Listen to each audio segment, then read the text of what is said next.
Good evening, everyone.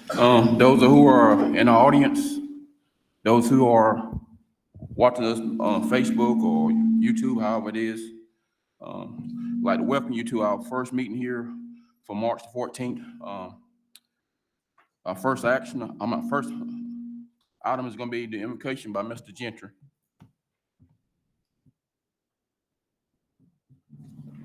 Thank you, Mr. Chair. I'd like to share with you just a brief verse of scripture from Proverbs 1:5. A wise man will hear and will increase learning, and a man or woman of understanding shall attain unto wise counsel. Let us pray.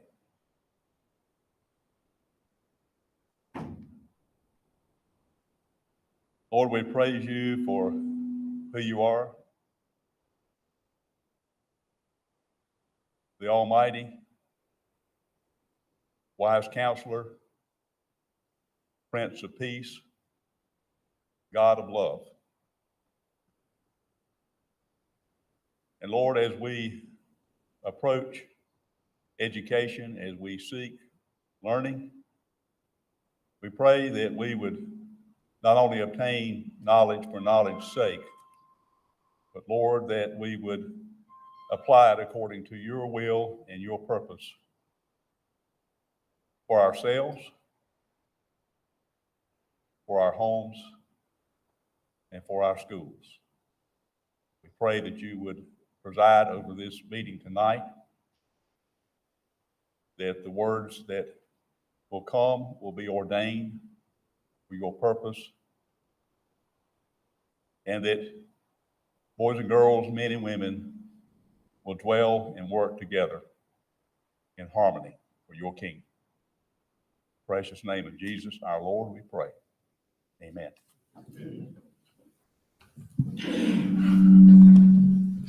Thank you, Mr. Gentry. Okay, the next item is adopt the agenda. Got a motion by Mr. Lawson, second by Mr. Britt, then Ms. Ocean.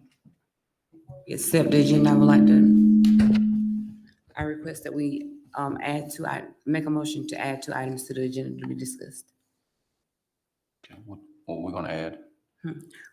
Add the changing of the meeting times, of the current meeting times, as well as discussing House Bill HB 166. Got a motion by Ms. Ocean.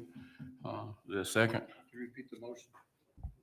A motion to add to the agenda for us to discuss House Bill 166 as it pertains to our graduates, and a motion to change our current meeting time from 6 p.m. to 5 p.m.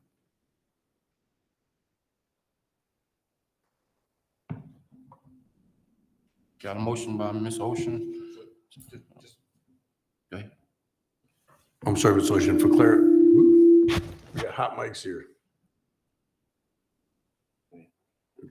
For clarification again, please, the motion was to do 2 different things. You want to add 2 different items to the agenda. Okay, the first one is.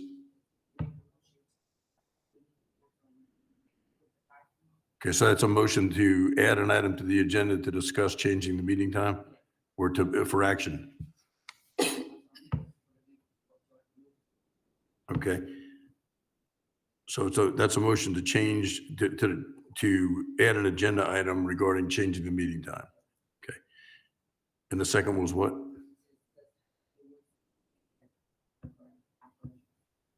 House Bill 166? Okay.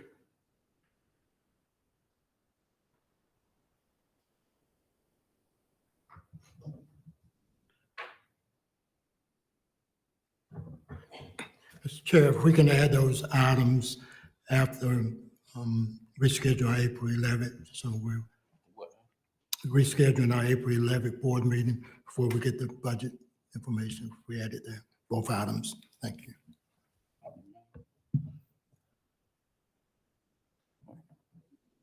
Hit your button.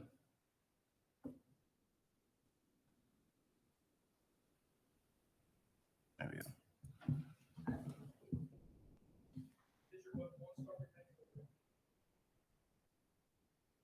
hit your button.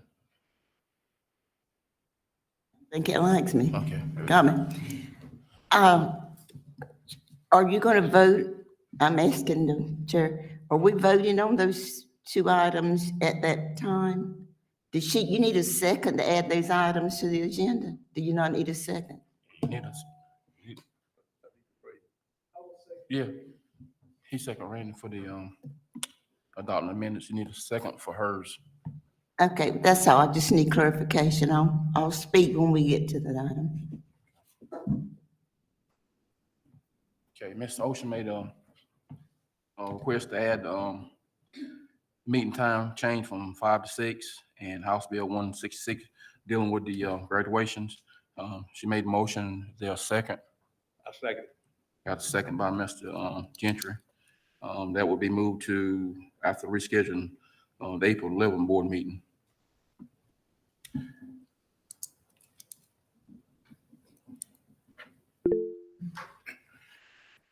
Mr. Chair, and Yeah, I was writing down. let's clarify. So the motion to change our meeting time would be action. Any discussion on House Bill 166 would be information because we're not going to take action on the House bill. Okay. Okay, So you want the House bill to action? that's right. So it can come before the public comment.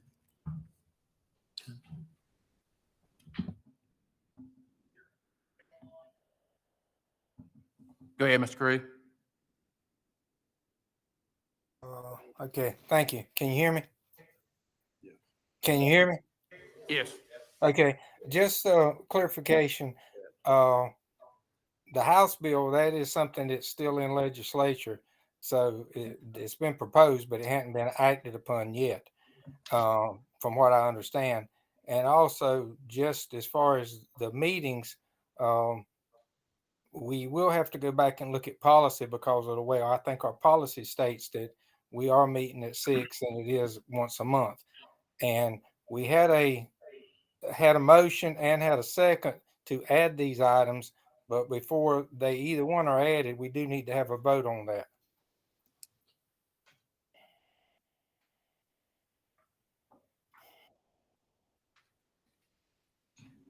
Yeah, I'm sorry to write it down.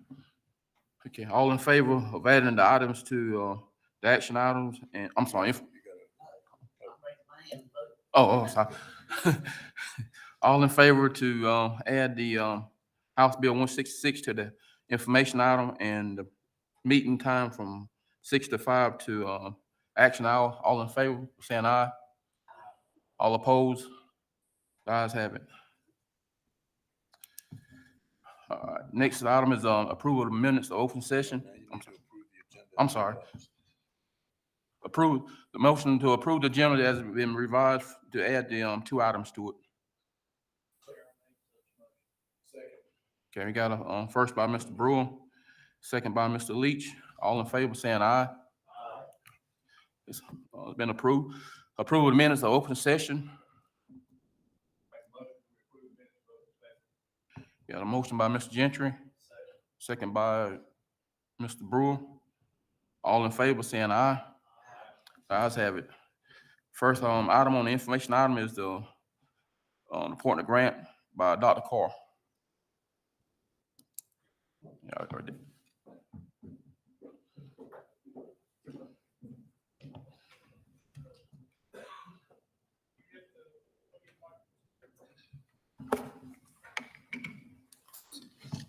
It should be on. Good evening, Chairman Simmons, board members, and Dr. Williamson. Tonight, we'd like to recognize Southside Ashpole for exiting the Innovative Partnership Grant and CSI status. So we're going to ask Southside to come up and Ms. Ocean to come up and Dr. Williamson so we can present her banner.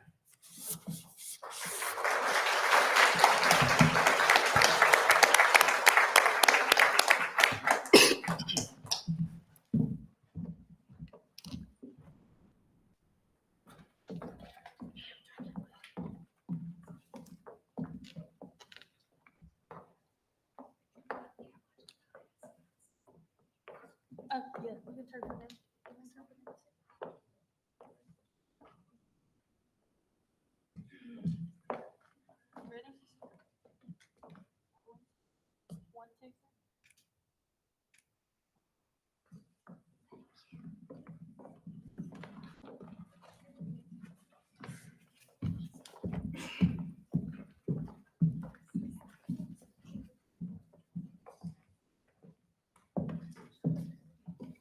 And this is all within us taking over back south side to us for PSRC, seeing these changes starting to happen in our district. So congratulations, Southside Ashpole, for all you've done.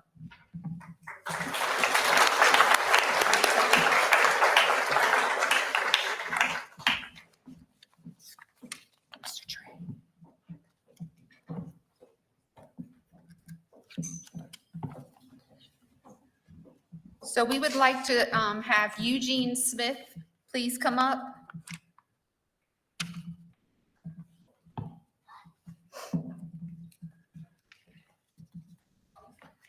We want to recognize Mr. Eugene Smith for becoming the NC Council of Social Studies Middle School Teacher of the Year for North Carolina.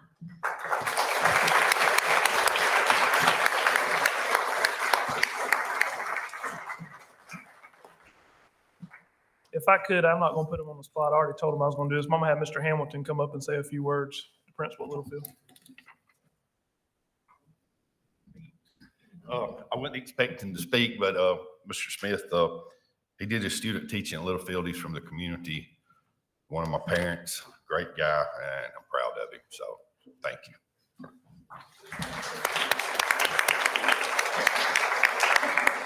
I do appreciate it. It's an honor to work for PSRC. Like he said, I am from the community in the Allenton area. I really enjoy my time at Littlefield. I do thank Principal Hamilton for the opportunity to student teach and then get hired there and work there. And I just enjoy being here in Robeson County and being with the kids. I really do enjoy it, and I thank y'all.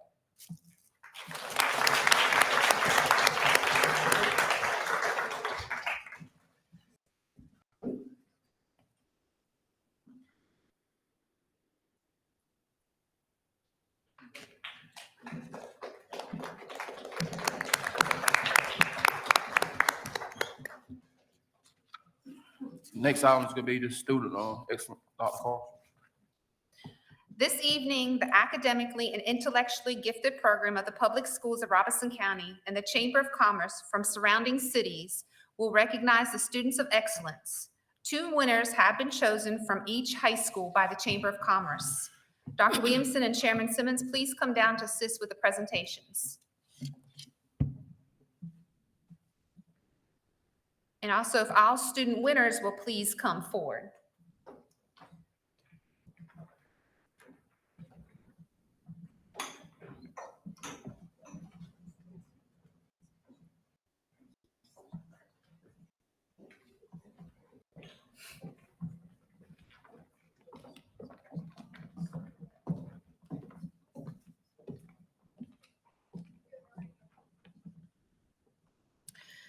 When your name is called by the chamber representative, please stand between Dr. Williamson and Chairman Simmons to receive your award and take a photo.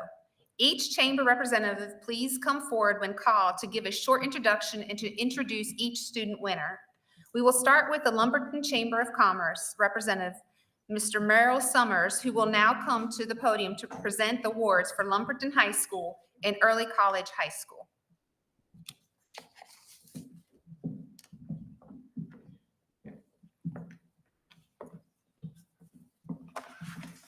Mr. Chairman, members of the Board of Education, Dr. Williamson, ladies and gentlemen, I am Merle Summers, and it is my honor this evening to represent the Lumberton Area Chamber of Commerce, and we will be recognizing the students of excellence from the 2 high schools in our area, both Robeson Early College and Lumberton Senior High School.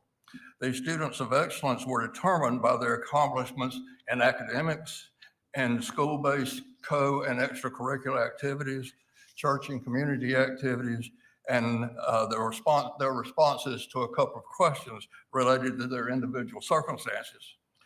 All recipients have been invited to be recognized again Thursday at noon at the Chamber's board meeting.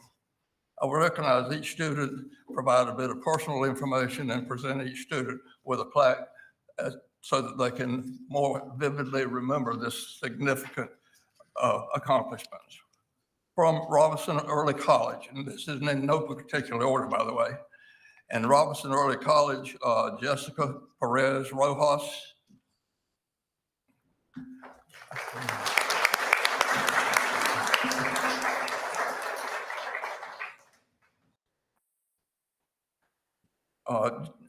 Jessica has an unweighted GPA of 3.85. She has been the Student Government Vice President and Secretary, the Students Against Violence Everywhere Club Secretary, and her church youth group president and community volunteer. After graduating, she intends to attend the University of Chapel Hill and receive a degree in nursing. Jessica, congratulations.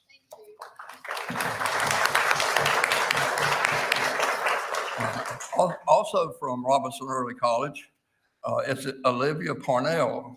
Now, Olivia has a perfect 4.0 GPA and serves as the robotics team strategy officer and also the junior class representative to the Student Government Association. Also, she is a junior firefighter in the Big Marsh Volunteer Fire Department in St. Paul's. After she graduates from early college with an associate degree, she intends to transfer to North Carolina State. And supporting these two from early college is Principal Anthony Barton. Thank you.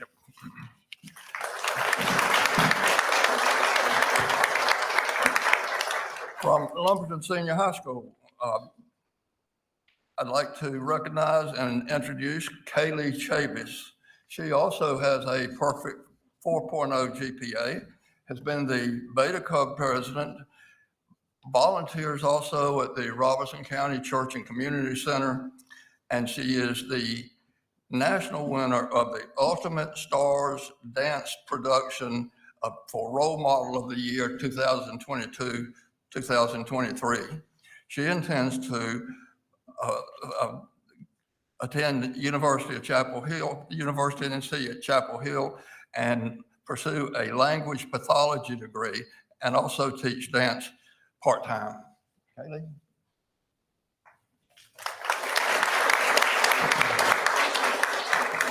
And finally, from Lumberton High School, may I introduce Emily Hall.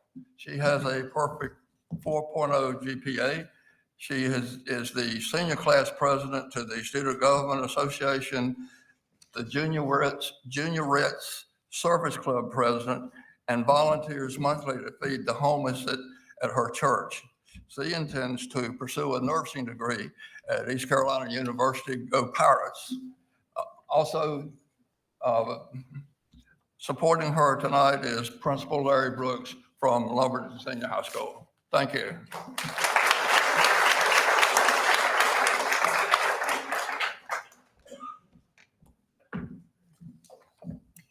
My name is Valerie Hammond, the lead teacher for AIG, and the Fairmont Chamber President cannot be here tonight, so I will be representing this student. So we have Peyton Mackenzie Gall from Fairmont High School.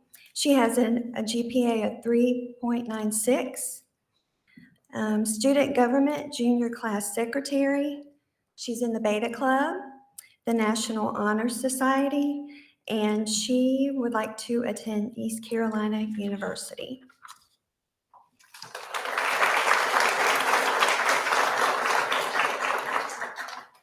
Next, we have Hannah Pearson. She has a GPA of 4.0.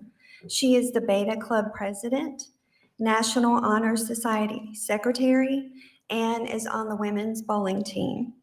She is going to attend UNCP to major in elementary ed with a concentration in math. And we also have Mr. Prater representing tonight. Thank you. I'm sorry. Our next chamber representative is Ms. Mary Beth Locklear for Purnell Sweat.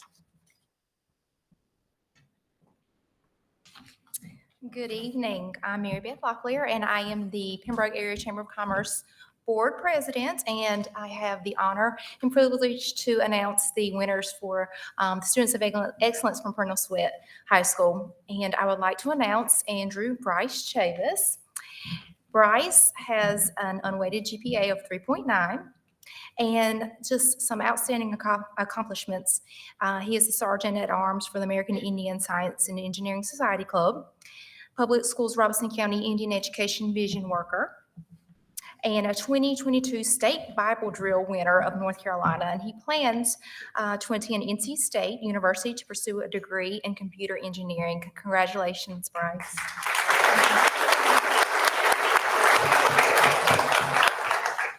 And second, I would like to announce Natalie Evington. She also has a GPA of 3.9, and some outstanding accomplishments include Beta Club and National Honor Society member. She's captain of her basketball team. And through her church's youth group, she helps to work on homes for those in need in a different state each year. And she also plans to attend college to pursue a degree in exercise and sports science and play collegiate basketball. So we'll definitely be cheering her on. Congratulations, Natalie. And I think maybe a representative from her family's here or from the school is here. Thank you. Congratulations.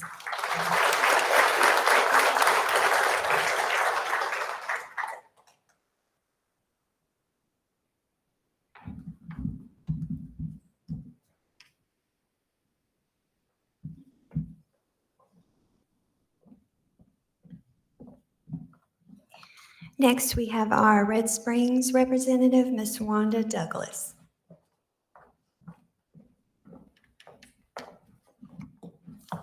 Good afternoon, everyone. My name is Wanda Douglas. I'm the Executive Director for Red Springs Chamber of Commerce. It's my pleasure to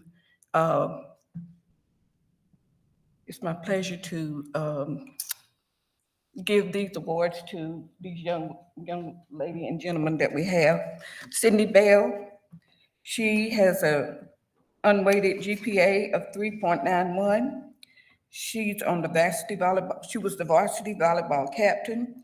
She's National Honor Society and the Beta Club, and she plans to attend college to earn a nursing degree. And the next person we have is Connor Oxendine. He has an unweighted GPA of 3.91.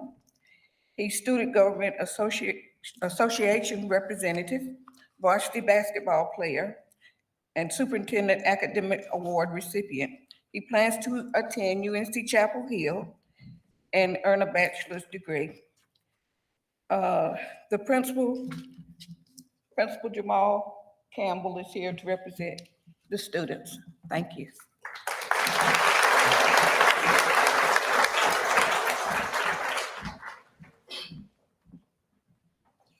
And last, we have the St. Paul's representative, Ms. Libby Ferguson.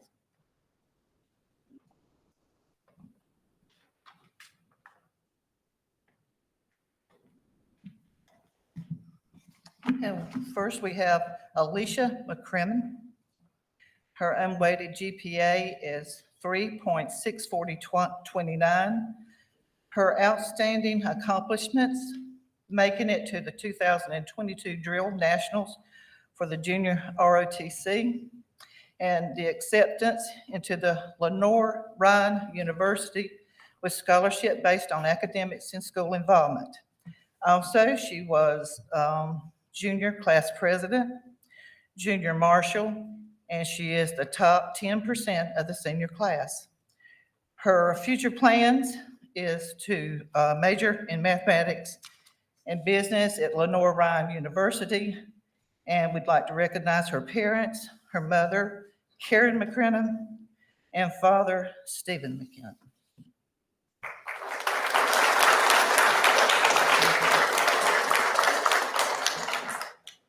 Next, we have Junior Torres Diaz.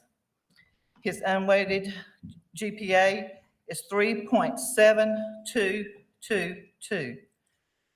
His outstanding accomplishments are becoming president for the St. Paul's Future Farmers of America, placing in the top 5 in agriculture science for the Beta Club state level, making it to the national band for FFA in 2022.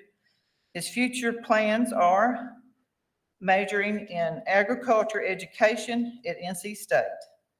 And we'd like to recognize the student's parents. His mother is Flora Gisla Diaz Jimenez, and his dad, Renee Pernez.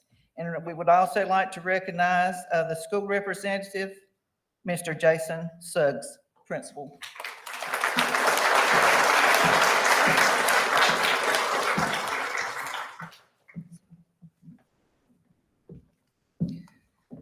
Congratulations to all the students of excellence. I would like to thank the students, their families, guidance counselors, principals, and the high school AIG specialists for their hard work and dedication. I would also like to thank the Chamber of Commerce, organizations, and their collaborative efforts with the public schools of Robeson County to honor our students.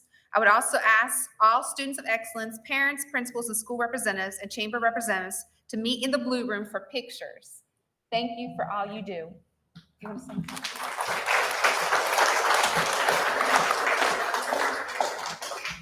Again, join me again. This is a true representation of the public schools of Robeson County and how our students are excelling. Please, let's give them another round.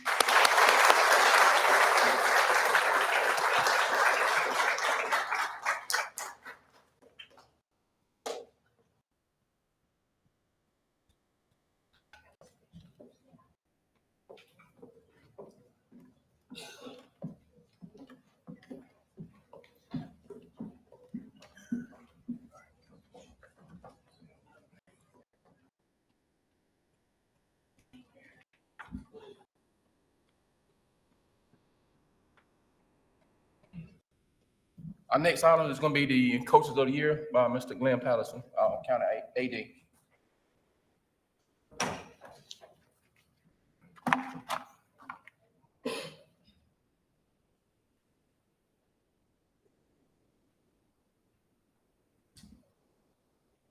Good evening. Excuse me. Chairman Simmons, board members, Superintendent Dr. Williamson. Thank you for allowing me this opportunity to share and celebrate the accomplishments of our fall and winter sports teams, players, and coaches. First, I would like to reflect on my first month as district athletic director as I witnessed the middle school basketball tournament games played at various locations, such as Pembroke Middle, Fairmont Middle, Lumberton Junior High, and the championship game held at Lumberton Senior High School Gymnasium. The environment at each of these gyms were incredible, and the support shown by the students, staff, parents, and the community of the teams participating were outstanding. If you were not there, you missed a treat. The bleachers were packed and fans were standing along both baselines. This was truly a great atmosphere for a championship basketball game. If this is any indication of what the future of Robeson County athletics look like, then the future looks bright. At this time, I want to briefly recognize the middle school fall and winter sport champions. In the middle school women's sports, South Robeson Middle School won both volleyball and basketball championships. On the boys' side, St. Paul's won the football championship, and Lumberton Junior High School won the boys' basketball championship. Again, congratulations to all the coaches and players of each championship team.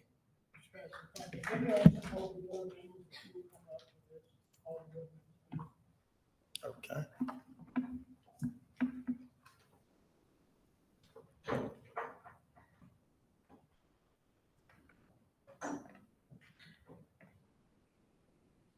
And now moving on to the high school sports. We've had another outstanding year in our high school sports. The 2022-2023 fall and winter sports produced 2 state champions, 7 conference regular season champions, 3 conference tournament champions. 9 out of 10 teams in the county made the state playoffs in basketball. In the United 8 and SAC 7 conference, we had representation of a boys and a girls team in both conference championship games.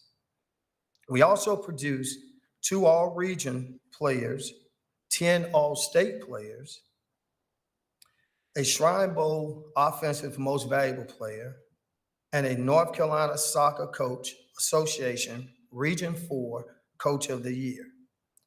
This is proof that our athletes and coaches in Robeson County are among the best in the state of North Carolina.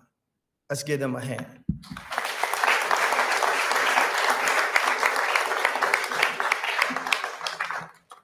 So on this evening, I will be recognizing 8 Conference Players of the Year and 7 Conference Coaches of the Year. At this time, again, I was going to have you all to come forward. So when I call your name, would you please come forward to receive your award? If the recipient is not present, would someone from their school or family please come and accept this award on their behalf? I will begin with Players of the Year. The first Player of the Year was Louis Azeda. He was a United 8 Boys Soccer Conference Player of the Year, representing Lumberton High School.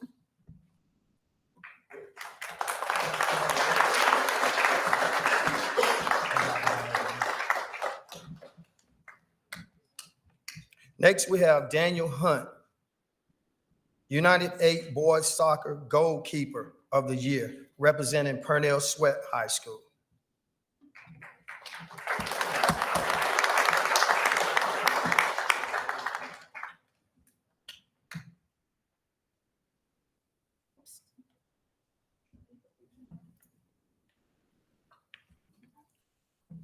Next, we have Jackson Buck, United 8 Boys Wrestler of the Year, Lumberton High School.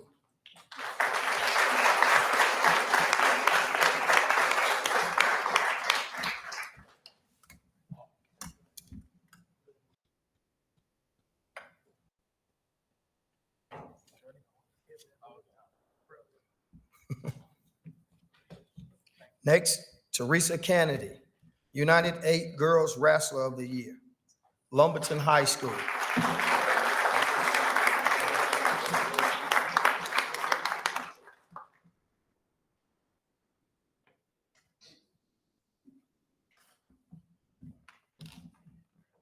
Next, we have Kimarion Baldwin, Sac 7 Football Offensive Player of the Year, St. Paul's High School.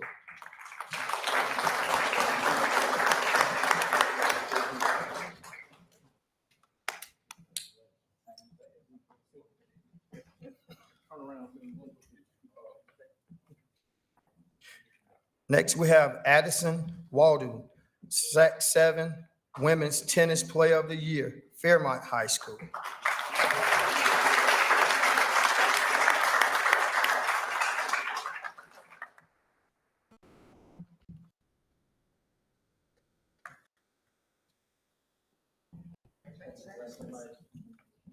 Next, we have Jakaya Thompson, Sac 7 Female Basketball Player of the Year, St. Paul's High School.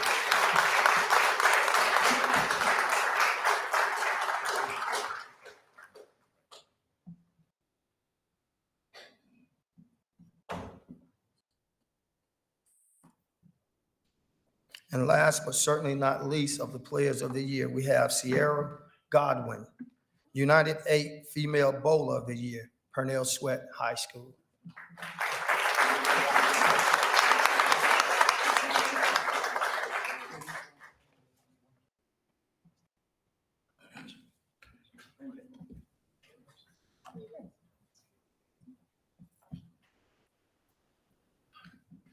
Let's give each of these players a round of applause.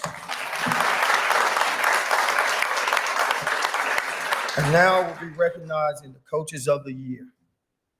First, we have Malcolm Register, United 8 Female Tennis Coach of the Year from Lumberton High School.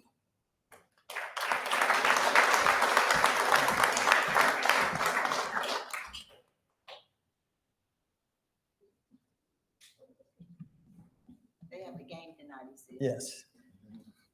Am I supposed to stand up here? Next, we have Kenny Simmons, United 8 Boys Soccer Coach of the Year, Lumberton High School.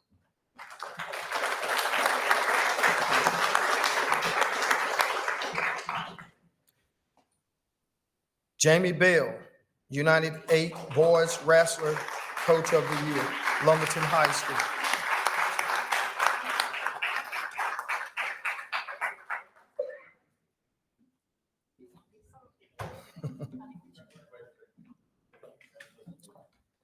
Next, we have Odell Brown, Sac 7 Women Tennis Coach of the Year, Fairmont High School.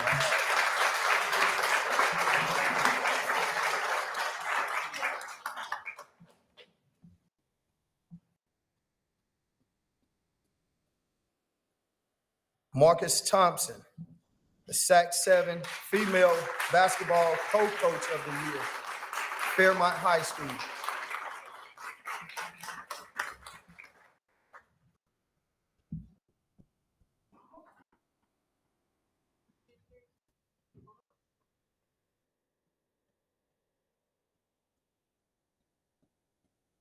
Next, we have Cedric J. Moore Thompson, Sac 7 Female Basketball Co-Coach of the Year, St. Paul's High School.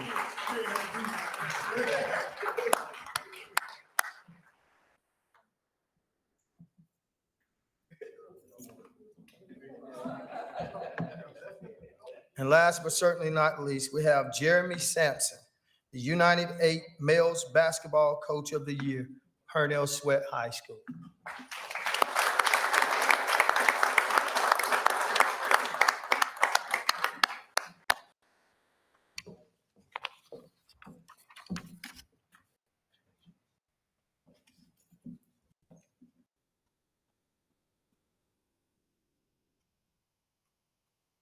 And just wanted to make a point that a lot of our coaches are coaching spring sports. So unfortunately, they could not be here tonight. But before I step away from the podium, I want to thank each and every coach and player for representing Robeson County athletics in a positive manner. So thank you guys on a great year in sports.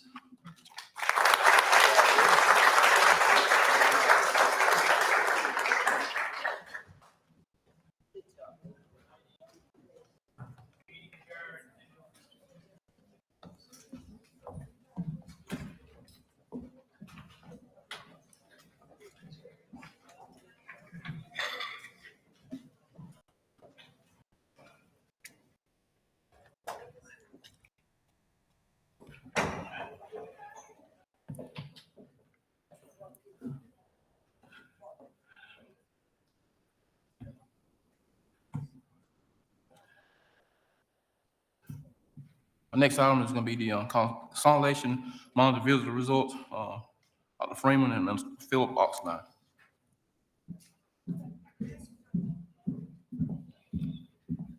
Good evening, Chairman Simmons, Superintendent Dr. Williamson, and board members. This evening, I'm very excited to share the results of our visit, and I'll yield to Philip Oxendine, the Federal Programs Director, at this time. Thank you. Good evening, Chairman Simmons, board members, and Dr. Williamson. Thank you for this opportunity to recognize the great work that our Federal Programs Department has done along with our staff. We're going to look at what the consolidated monitoring visit consisted of. Next slide, please. There are a variety of titles that come underneath Title 1A, Improving Basic Programs, Title 1C, which represents our migrant students across the county, Title 1D reflects our neglected, delinquent, and at-risk youth. We have two facilities, Robeson House of Lumberton and also the Odom Home of Pembroke. Title 2A, Supporting Effective Instruction, Title 3, English Language Acquisition, and also Title 4, which is Student Support and Academic Enrichment. There are three categories of which we were rated upon. The first of which is a rating of meets requirements is issued and the following are true. The compliance element is 100% met and supported by all required evidence. We were reviewed on 20 elements out of 22, and the elements required multiple artifacts to be submitted from various folks within our district across the county as well at the schools. All required documents are provided and support by compliance. Interviews are consistent with documentation and indicate proper processes of implementation, and compliance is consistent at the public school unit level and throughout the schools. The second possible rating was a rating of meets requirements with recommendation, and this would be issued if we have a basic compliance requirements are met, and compliance and or documentation could be strengthened with reasonable measures. And the last option was a rating of a finding will be issued if either of the following is true. Evidence or lack of evidence shows compliance element has not been met. So those are the three categories. What our day consisted of, we started out with our two reviewers, Laura Pop and Mr. Juan Carlos from NCDPI, the Federal Programs Administrators. They came down and they reviewed 4 of our schools across the district that were selected at random. In the afternoon, we had some interview sessions that took place here at the Blue Room for our principals, teachers, and parents to have a bit of triangulation of data to ensure that what the parents, teachers, and principals are seeing at the school mirrors the documents that we submitted. And then lastly, we had an exit conference that evening here at the district office as well. The public schools of Robeson County, our results were, we were very excited. We were very pleased with those. We met requirements on 19 out of the 20 reviewed elements. We met requirements with recommendations for 1 out of the 20 elements, and we had 0 findings out of the 20 elements that were reviewed.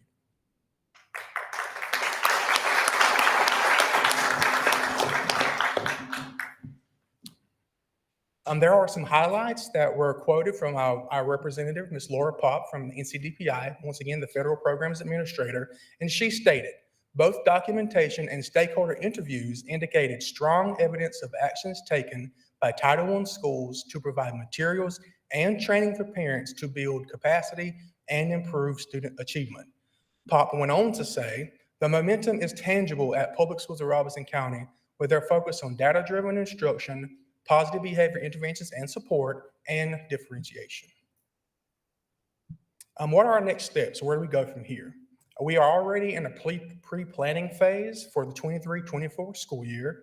We have had our first school visit, and we are going to do that through April the 11th to visit all of the schools within our county to provide them with that support for the upcoming audit in the future. We will be looking at the comprehensive needs assessment, which is the FAMS. We will also review the school improvement planning and any work that the school improvement team has done. We also discussed budget alignments to ensure that they're properly spending federal dollars aligned with their needs. And then lastly, those combined will require us to have the federal programs compliance. So I get to do the fun part now, and that is to recognize the staff. I would like for the Student Services Intervention and Support staff to please stand, along with the principals that are here this evening that were monitored. If you would please stand with me, and if you would join me in welcoming them with a round of applause. They've done an outstanding job.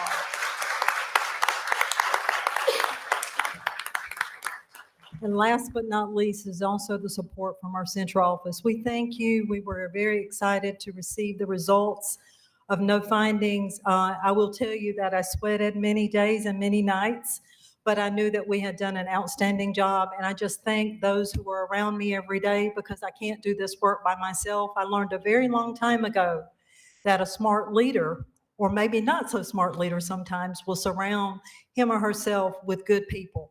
And I've been able to do that. So thank you, principals. I just appreciate it. You were the lucky ones that were part of that monitoring party. And then I thank you, staff and central office staff as well, that were part of that party too. So we all enjoyed the party. And now I want you to receive your blessed reward. Thank you again.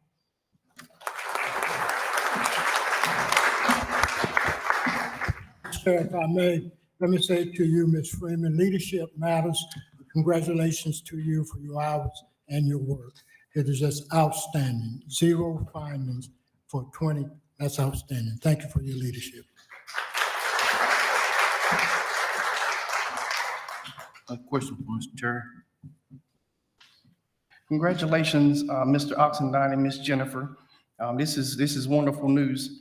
I just got 2 quick questions. How often do these reviews take place? And when will Title VI Indian education be included in a similar So type review? I do not provide oversight of that particular title. In terms of Robeson County, to give you a little bit of historical viewpoint, we were designated as a high-risk district with federal programs because of various reasons. One is the newness of a federal programs director. However, we will be now on a 4-year cycle as a result of our no findings. So hopefully in the next 4 years, you'll get to have the gracious pleasure of having another audit and enjoy those results as well. But Title VI does not, actually, they're not included in part of the consolidated monitoring tool. It's only the titles that we shared with you at the very beginning of the slides. Dr. Manuel? I was looking at the recommendations that they suggested.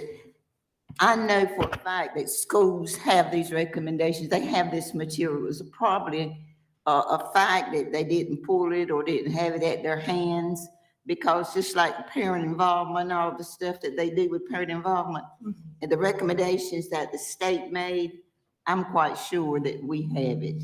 We did. It wasn't that we didn't have it. We did have it. What they were simply saying is when they interview the stakeholders, they do a triangulation of information. And we were in compliance with the federal or with the family engagement policy, et cetera. What happened is one or more persons probably could not speak to how the origin of maybe the student compact is in place. But we did reach out to Ms. Pop, because when I received meet requirements with recommendations, the first thing I ask is, what does that mean? And where do we go from there? So with that being said, all the evidence, all schools met the evidence. It wasn't a matter that we didn't meet it. It was actually, as Ms. Poppin has described, is the recommendation is food for thought. There wasn't anything wrong. We just need to look at expanding it. So there was no finding. When we called her, we asked her, what could we do differently? And she said, keep doing the great work that you're doing, but make sure that you go in and ensure that all parents understand the family engagement policy, et cetera. So easily, Dr. Emanuel, that could have been a parent that may have not attended that one meeting. Okay, So thank you. there is no concerns for us at this time. It is just food for thought, as was described to us. Thank you for the question, though, because I thought that might occur. So thank you very much for asking. Any other questions? Ms. Erica? I just wanted to let Mr. Terry know with Title VI in Indian education, it's required by our independent audit to be reviewed at least every 2 years. And then because it's a direct federal grant from the United States Department of Education, the federal government can come at any time and do an audit. Our last one, I believe, was in 2019, direct from the feds, but 2021 was the last time in an independent audit. Again, I want to just thank everyone for your guidance, your wisdom, and your time as we went through the monitoring visit. It was well appreciated, and I can't express it enough. So thank you again.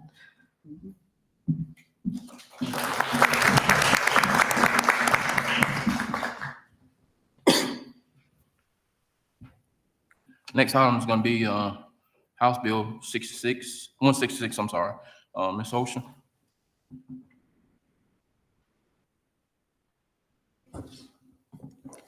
Okay, so currently in legislature is House Bill 166, which gives and states that American Indian students will have the privilege to wear cultural objects at public schools' graduation ceremonies as soon as the bill is passed completely. It has been approved by the committee. I don't think it's went into an actual law as of yet. I believe at this point, we need to go ahead and discuss it with graduation drawing closer. My suggestion is for us to be an inclusive and equitable district to allow all cultures to wear their ceremonial regalia at graduation going forward.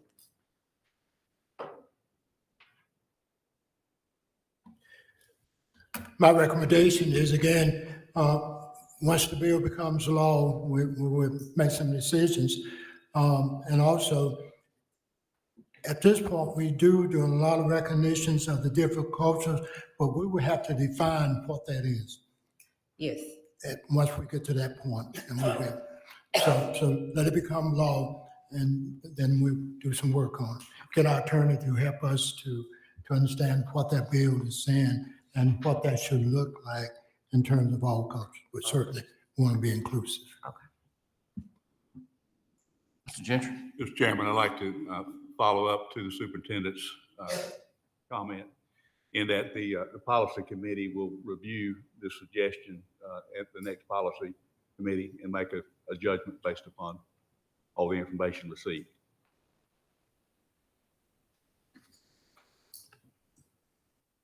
Any other questions? Okay, public comments. The first person is Linda Bundy. Ms. Linda Bundy, the first public comments person. Next is Mr. Mike Lewis. Mike Lewis.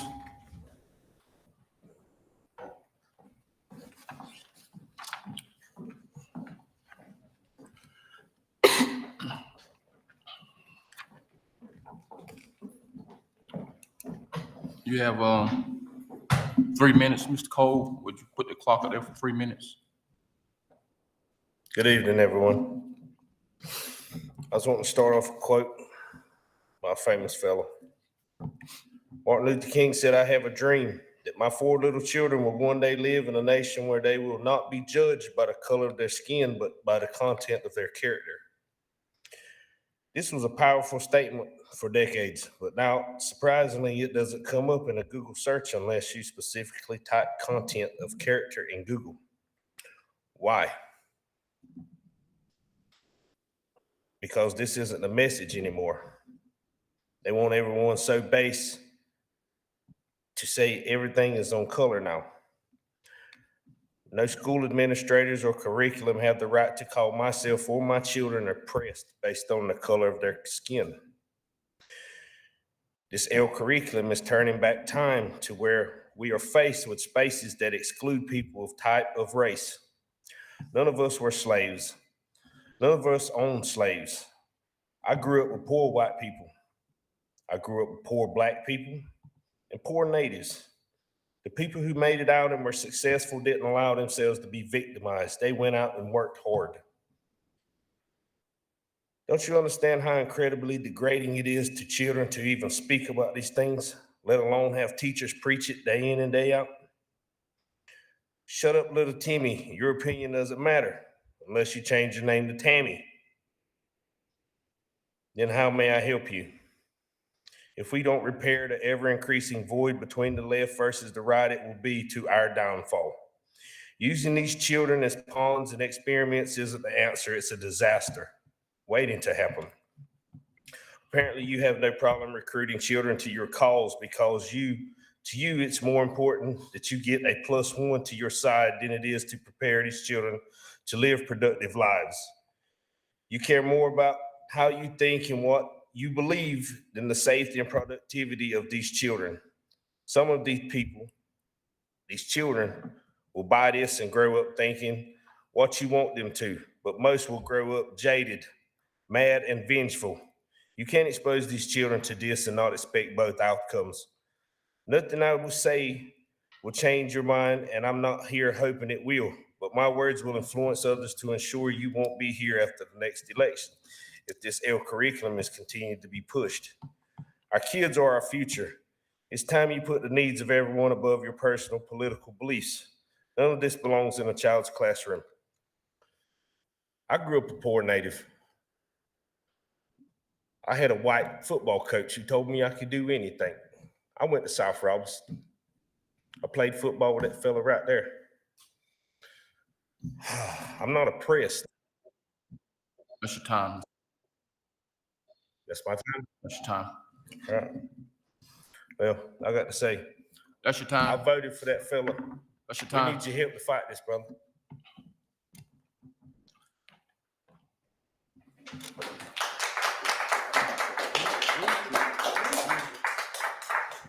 Next item is going to be the Jewel settlement by our attorney, Richard.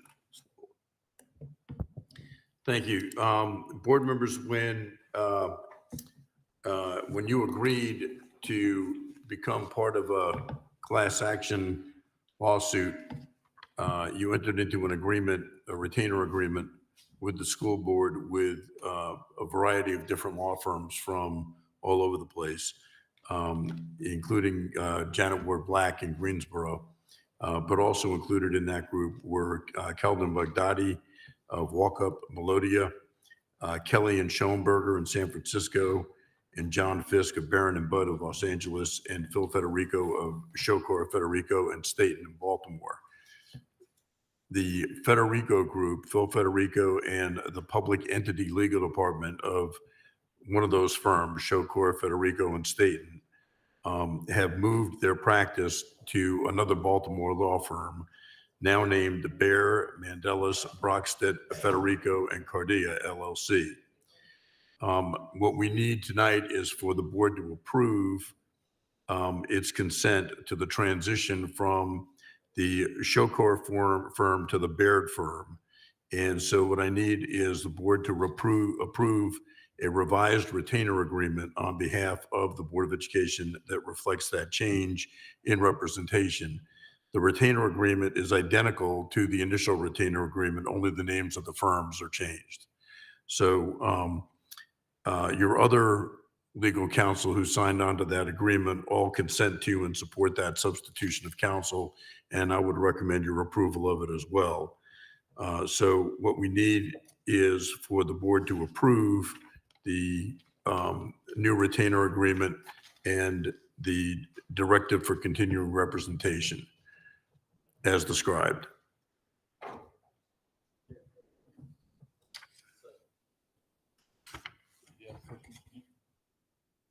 Did you have a question, Jim?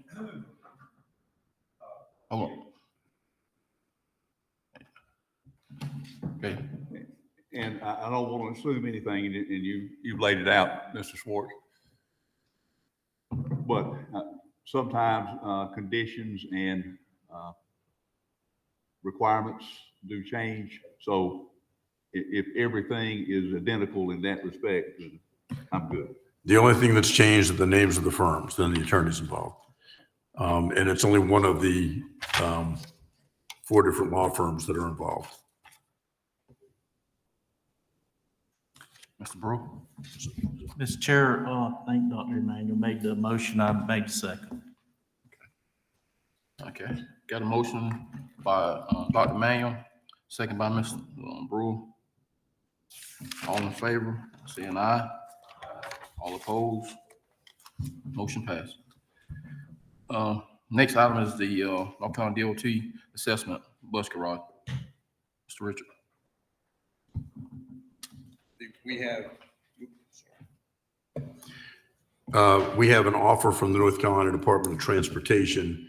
And when the Department of Transportation makes you an offer, it's kind of akin to an offer sometimes. But this is an offer from the Department of Transportation for use of land at the bus garage as part of the I-95 widening project.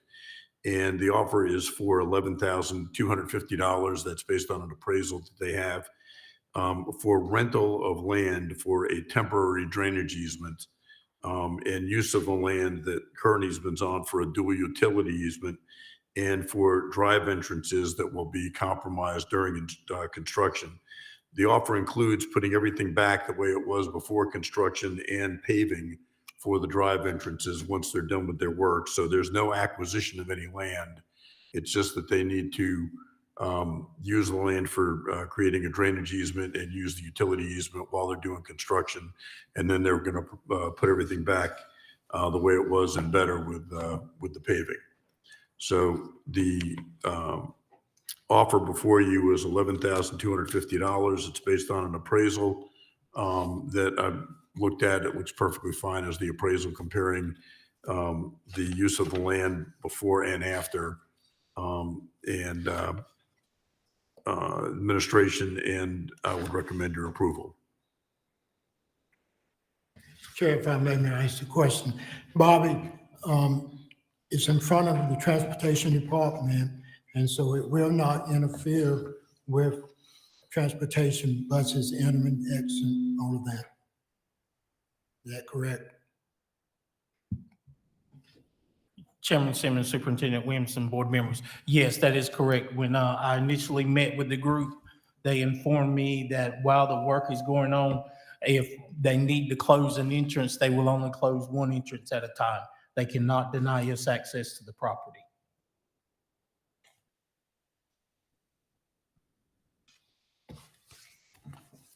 Mr. Gentry?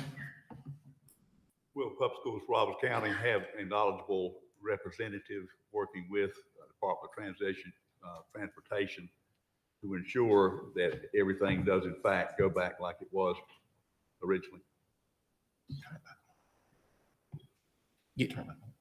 That's what they're proposing, and I'm sure the administration could work with them on that.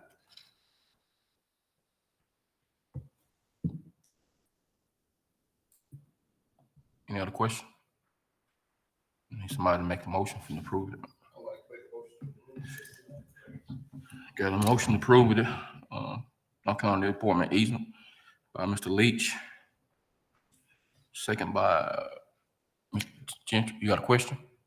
Oh, sorry, Mr. Gentry. All in favor, saying aye. All opposed? Motion passed. The 2023-24 capital outlay project, Mr. Vice Chair, Mr. Randy Lawson, Mr. Vontae Leach.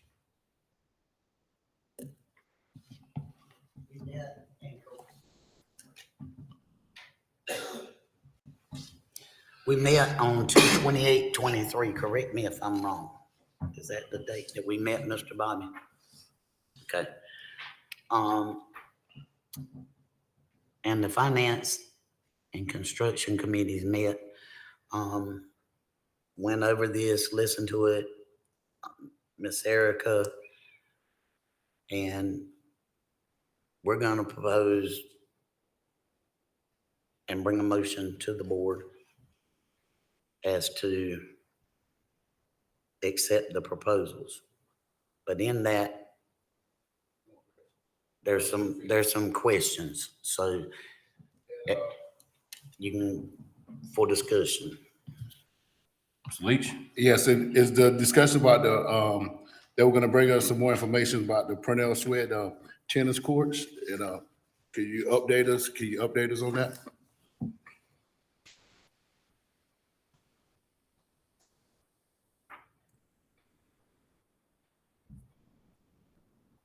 Again, good evening, Chairman Simmons, board members, and Dr. Williams.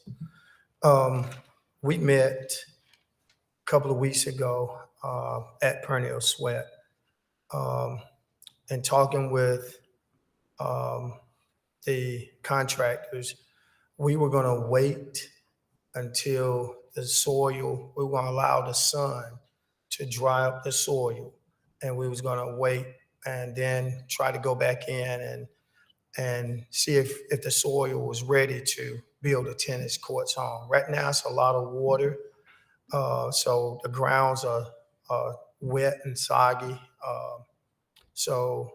And instead of going and paying a lot of money for this, we wanted to wait and see what allow the sun to dry up the area. Ms. Erica, do you want to speak on it? No, let's go. I want to reiterate that and go over any other questions if there were any projects. But yeah, at this point, the ground's not conducive to move forward without there being a substantial increase in the cost. So we were trying to wait that out to see if there could be some savings there before moving forward. Mr. Chair, Erica, walk us through this document of where we are on last year's projects, and then lead us into what we're proposing, please, for this year. Okay, yes, sir. Good evening, Chairman Simmons, Dr. Williamson, and board members. As we discussed at the Construction and Finance Committee meeting, we have one project pending from the 21-22 school year, and that is the Fairmont High Track. And then moving forward with the 22-23 projects that have already been approved, I gave the initial cost estimates and the actual cost or updated estimates that we've received to date, and to show that price somewhere over, somewhere under, show those differences there for the different paving projects, the lighting at the gyms, the original or phase one, as we're referring to, Shining Stars project, bleachers at Lumberton High, tennis courts at both Red Springs and Purnell, various roofing projects, and the Red Springs High continuation with the football field bleachers, and then the maintenance vehicles that have already been approved and in progress, and we just wanted to give that as a status update. And then as we discussed, moving forward with 23-24, or possibly this year if the timing allow. That's one thing that we're getting approval now. If we can move forward sooner, we want to with these projects as well. The St. Paul's High School, it would be a total of 8 modular units. At the meeting, we discussed financing that. We have since decided to purchase that. So there wouldn't be a 5-year payment plan. It would be the 8 modular classrooms, and we would purchase straight out. Again, there's some underpinning, decks, electrical, plumbing. The flooring in those modular units would have to be completed by us. And the total approximate cost at this stage is $1.2 million.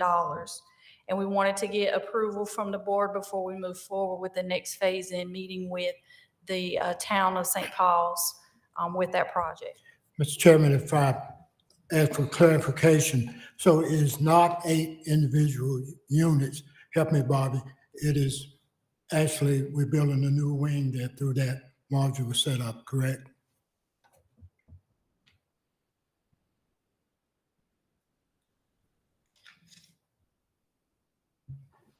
So, so yes, the design is that this will be one complete building. It's not 8 individual units like you would typically see.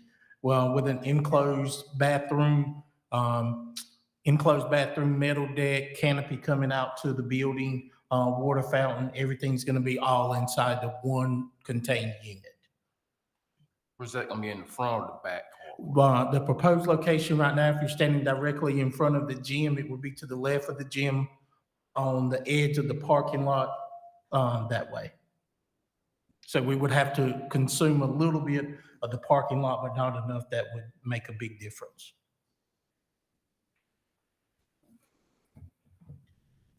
Mr. Henry? Mr. Chair, Ms. Erica, I'm assuming, being that we're gonna be able to pay this off, that when the funds are available. Yes, sir. And with that being said, I know the concern at St. Paul's was that we were putting modular units, and now we're talking about making a new wing. That's awesome. If no other questions, I'd like to make a motion that we accept. Well, I'm sorry. I just want clarification on the Parnell Sweat, that we hold it for right now and come back before the board to approve it, rather than approving it and leaving it open, because there's an issue there with water. So. Go ahead, Mr. Are you finished? Okay, Mr. Craig. Just a comment about, I did go to Purnell Sweat when they had the meeting there, and what no one knew that when they removed all the, can you hear me? Yeah. Okay.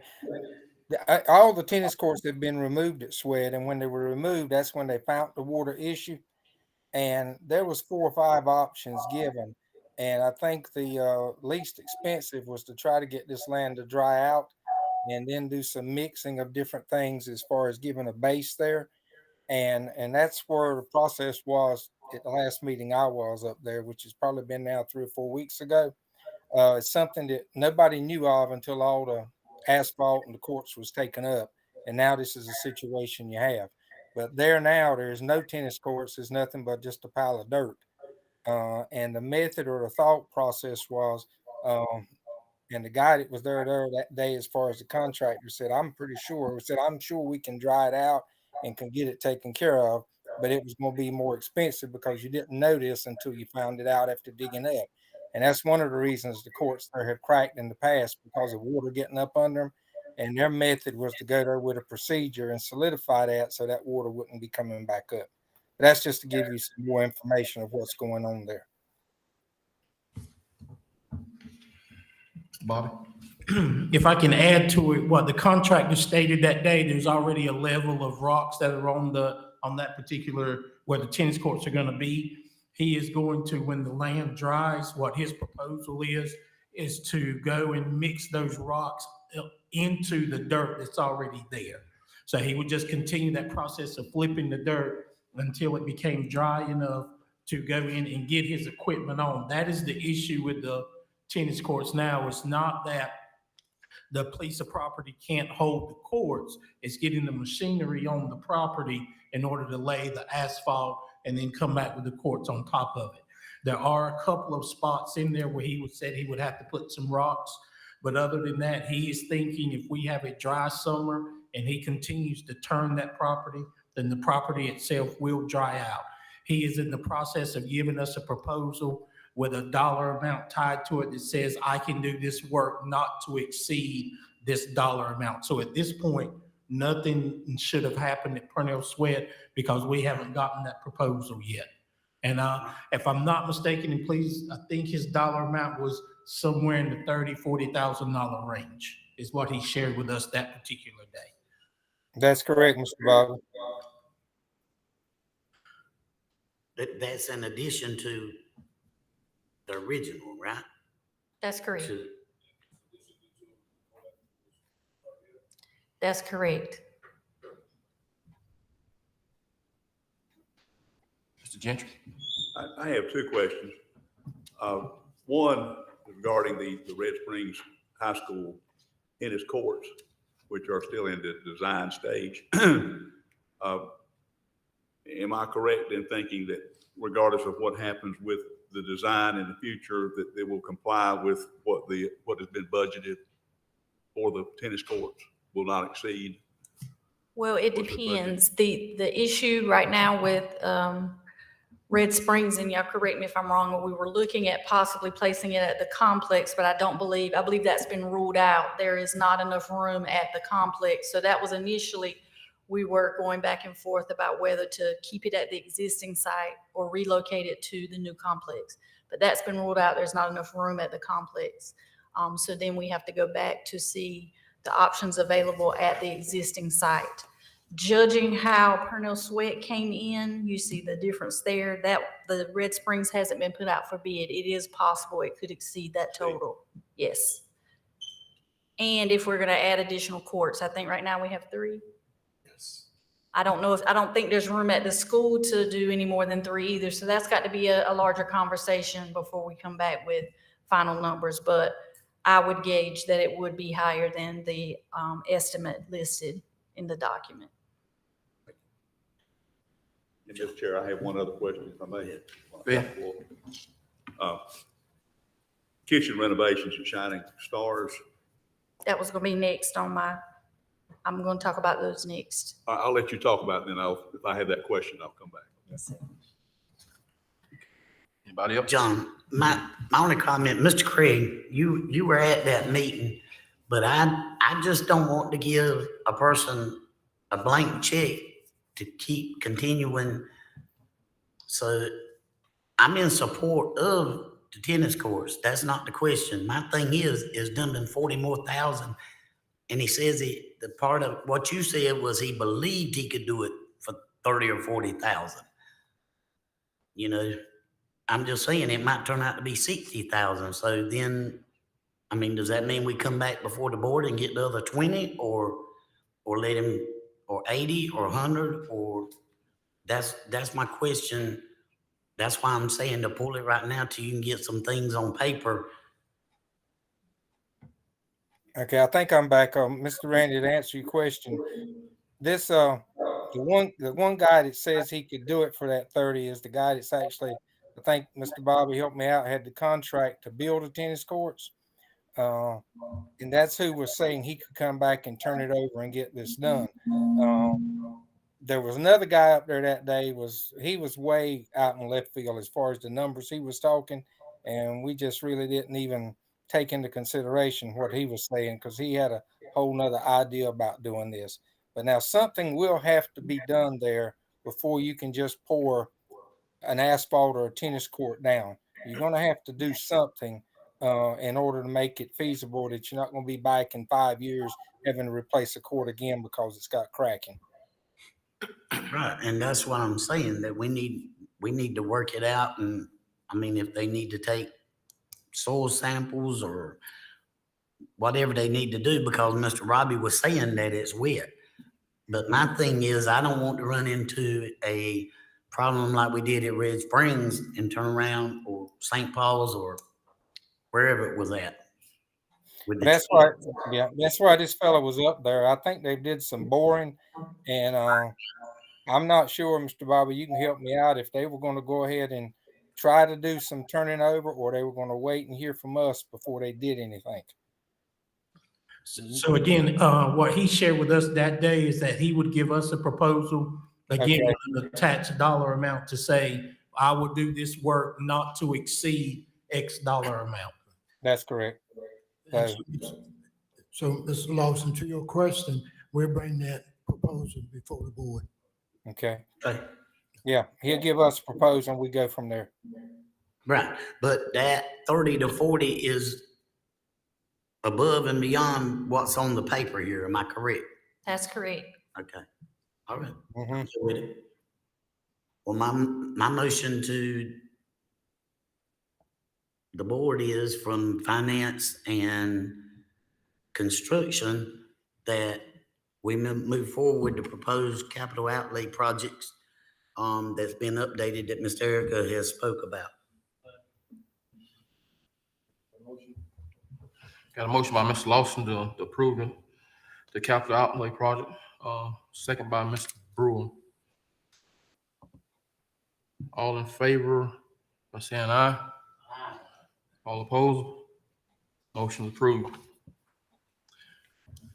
I'm sorry. I'm sorry, Mr. Simmons. I believe Mr. Gentry had a question about the Shining Stars. The Shining Stars Phase 2 is the kitchen renovations. That is part of the document that was just approved. And that is upgrading the final part. So the pre-K children there can get accustomed to going into a cafeteria setting like the other schools, instead of having meals delivered to their classrooms.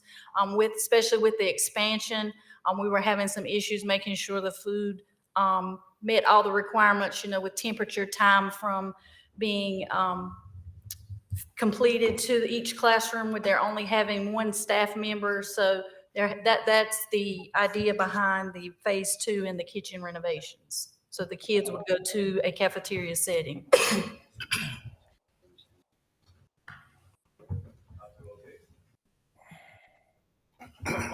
Yeah, I'm trying to find you there. Go ahead, Mr. Gentry. Sir, I think you essentially answered my question, but I will state the question, which I'm sure has an obvious answer, but is essential, that the kitchen renovations be approved by some representative of the Federal Child Nutrition Program. It will probably be the daycare division, which has similar but some slightly different. But yes, it will have to get approval through that, because we have a rating, a 5-star rating from what's the correct company? I'm not sure, Department of Health and Human Services maybe, instead of like USDA. But yes, sir, it would be required for inspection and everything, yes.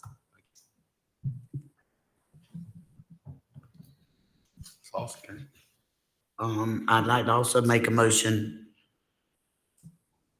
to approve the 2023-24 proposed capital outlay projects.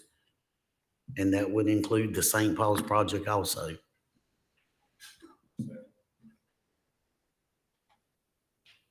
And Oxenine. And let me get down to it. Yes, ma'am. Okay. And that's including Oxenine. Oxenine for the drop ceiling and LED lights. Yes, ma'am. Yes. Got a motion by Mr. Randy to approve the add-ons, second by Mr. Leach. All in favor, saying aye? Aye. Motion passed. Thank you. Next is gonna be the 2023-24 school calendar, the traditional and the early college. Mr. Bobby Locklear.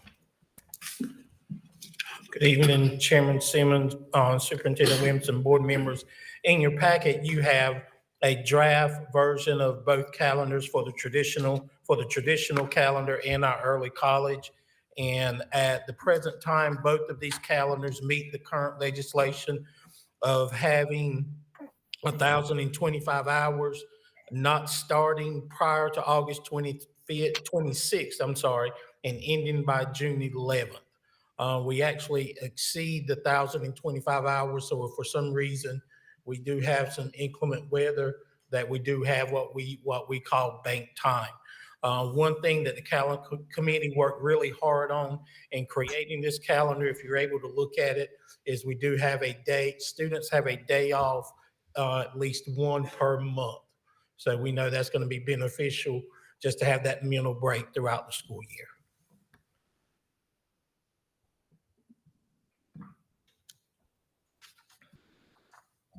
Dr. May? Mr. Bobby, will you reiterate one more time what classification of people serve on that committee? Yes.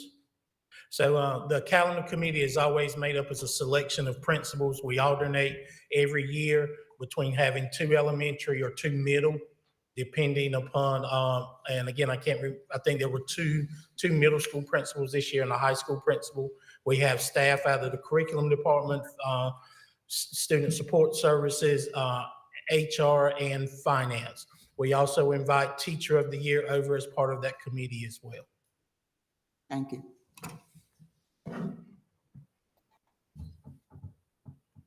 Mr. Chair? Right now in the House, there's a number of bills that are asking for, and a lot of the bills include more than one county. They're asking for more flexibility on 115C-84.2, the school calendar.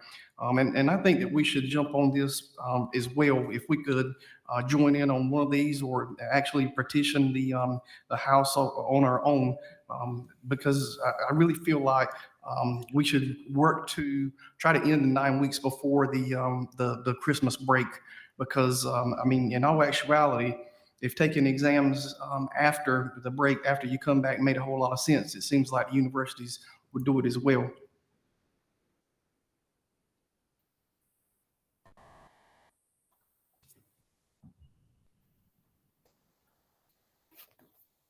May? Mr. Bobby, can you refresh our memory? I know that would be an unequal amount of contact hours if we did that. And also, you had to apply for an exception to be approved for that. Will you just give us a moment update on that? So based upon the current calendar law, is if we tried to end first semester prior to Christmas, I want to say we will be down to approximately 75, 78 instructional days. And then the remaining days that we would have to be, the remaining days to get to the 1,025 hours would just extend second semester almost to 100 days. So when the committee looked at that, they just said that that's something that's not feasible based upon the current calendar law. And to your second point, there has always been conversation about applying for a waiver. There's no such thing as a calendar waiver to alter the calendar law as it exists right now, starting Monday closest to the 26th and ending closest to June 11th. Let me get Mr. Terry, then I'll get Mr. Craig, and then Mr. Gentry. So what I was saying was there's a number of bills in the House right now with many school districts on it, asking for an exemption to the existing calendar law. They're asking not necessarily for an exemption. Let me reword that. They're asking for more flexibility. So that was my comment. They're asking for more flexibility when it comes to 115C-84.2. And I would really like to, if taking exams after Christmas nets better test scores, I would really love to see that data. I know there's been some discussion about that as well, but it just in my mind, it just doesn't, it's hard for me to square that children going home and then coming back after the Christmas break and taking exams would net better scores. Mr. Craig? Mr. Terry, I agree with that part there, but help me if I'm correct. The biggest issue is splitting up this semester.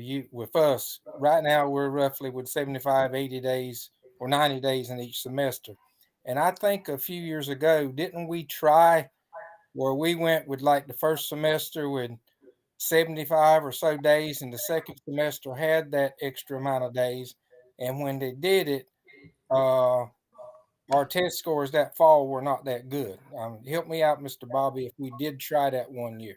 Yes, that is correct. We tried a condensed first semester, and that did not produce the results that we thought that it would produce. And there was some issues with teachers trying to cover all that material in that short amount of time on the high school level. It presented some issues, if I'm not mistaken. Correct. Thank you. Chair, if I may, let's ask our school board attorney, your opinion in terms of those bills for flexibility, if they stand a chance of becoming law. So Mr. Locklear is correct. There have been quite a few bills dealing with calendar flexibility. Don't know what you tried several years ago with the high school, but if you didn't have the ability to start earlier in the semester, then you are cramming all of those days in and trying to cover more material in a smaller number of days. The calendar flexibility bills that have been before the General Assembly so far would all allow for an earlier starting date in August, and then flexibility on the back end for the ending date in June. And that would allow school systems to get more days in the first semester and do exams before Christmas break. It would also allow you to sync up with community colleges for students who are dual enrolled. So the deadline for introducing local legislation has passed. And the bills that are, most of the bills that have been before the House are local legislation. That means they apply to 15 counties or fewer. There's also a statewide bill that's passed out of the House and gone over to the Senate. Some say they're going over to the Senate to die, all of these calendar bills. The commentary from the Senate leadership has not been very favorable to changing those calendar laws and allowing flexibility. The House has long been in favor of granting more flexibility. The Senate, not so much, and the Senate leadership, not at all. So it remains to be seen what's going to happen with these bills. Today in the House K-12 Education Committee, they approved, I believe, 3 or 4 of the calendar bills, and they amended a couple to add in additional counties that missed the deadline for getting local legislation in, but they allowed proposed committee substitutes to be approved that added on a couple of counties to one bill and a county to another bill. So those bills are on the House calendar for tomorrow for approval. And these bills have been sailing through the House. They've been getting approved by the House Education Committee at 1 o'clock in the afternoon. They go to the House Rules Committee, they get approved by the Rules Committee at 4 o'clock, and they're on the calendar and they get approved by the House. And most of the votes have been 111 to 2. So the House, it's like handing out candy at Halloween, getting it approved. Senate, it remains to be seen. There have been a couple of bills introduced in the Senate as well for calendar flexibility, but they haven't moved. So I'm trying to keep track of those House calendar bills, but there've been so many of them coming fast and furious. If you haven't updated in the past couple of days, you're behind. So I could let you know if there are any bills still remaining to be dealt with in the House. If so, then you might be able to tag on to one of the bills that has yet to come up. There's an outside chance you could tag onto a bill on the House floor tomorrow if you move fast tomorrow morning. But I think that's probably too late to get onto that. So I can't remember if there's anything yet still pending in the House, but I think they cleaned them all out today. But that doesn't mean there couldn't be another bill that gets gut it and have it as a proposed committee substitute. There's always a way around the deadline for local bills being introduced. So it's possible, the bottom line is it's a possibility. The place to start is in the House. And whether any of these bills will end up getting any movement is anybody's guess right now. There are a number of school boards that have violated the law, and there are more that are planning to do so coming up. But there was one lawsuit in Union County, and the Union County School Board backed down and changed what it was doing in response to that lawsuit. So a lot of activity on this. Remains to be seen if the Senate will be moved.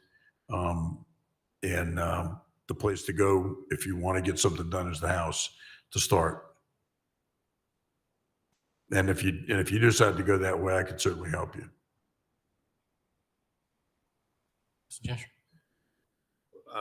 I'm looking at the difference in the early college calendar and the public schools, Robeson County calendar. And to that point, the early college concludes at the end of December, if I'm looking at it correctly. So it is the thinking there to put it in sync with the traditional college type calendar.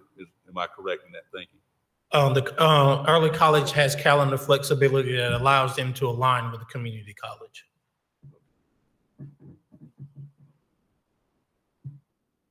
Mr. Randy? Mr. Bobby, do you need each one of these approved separately or together? Separately, please. Okay, I make a motion that we approve the calendar presented by Mr. Bobby for the 2023-2024 traditional school. Okay, you got to vote on it. Mr. Terry had a question. Is there any interest in doing what Mr. Swartz just said was a possibility? Is there any interest in us jumping on or at least attempting to try to partner with one of these other bills that's going through? Is there any interest in doing that?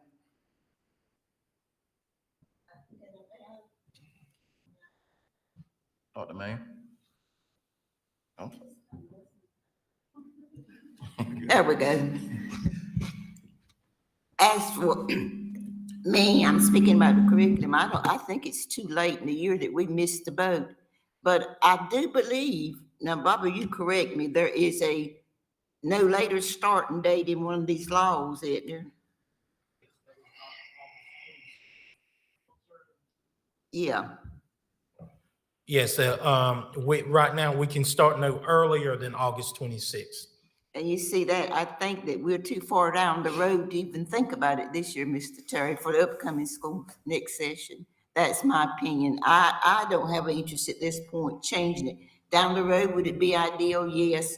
But to me, the way that I would vote to change it is make sure that the same number of clock hours is in the first semester that's in the second semester. Instructional hours. Now, I wouldn't want to see it off balance. This is my view. Yeah, I'm good. Thank you.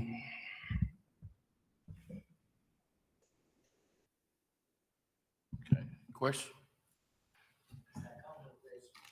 Oh, yeah, okay. Mr. Lawson made a motion for the traditional. Dr. Mann, second. All in favor, saying aye. All opposed? Motion passed.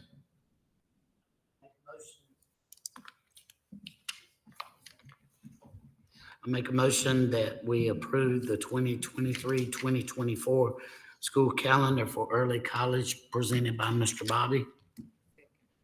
Second by Mr. Ocean. Mr. Lawson made a motion to approve the early college, second by Mr. Ocean. All in favor, saying aye. All opposed? Motion passed. Next is the line contract by Mr. Bobby Lockley. Good evening, Chairman Simmons, again, Superintendent Williamson, board members. Before you again to approve the 23 loan services for our school. We took a little different route this year. We decided to break the scope of work up into smaller groups of schools, averaging between 6 and 7, with our smallest group being the St. Paul's High group. If you've ever been rode by St. Paul's High and St. Paul's Middle, that is an extremely large campus for someone to get out and keep that lawn maintained. So we did have several individuals who decided to bid on our work this year. And before you, you have the list. The highlighted groups are the groups that we are recommending that they receive the contract to cut those particular groups of schools. This year, we would split that work between 3 vendors if those are the vendors that are approved.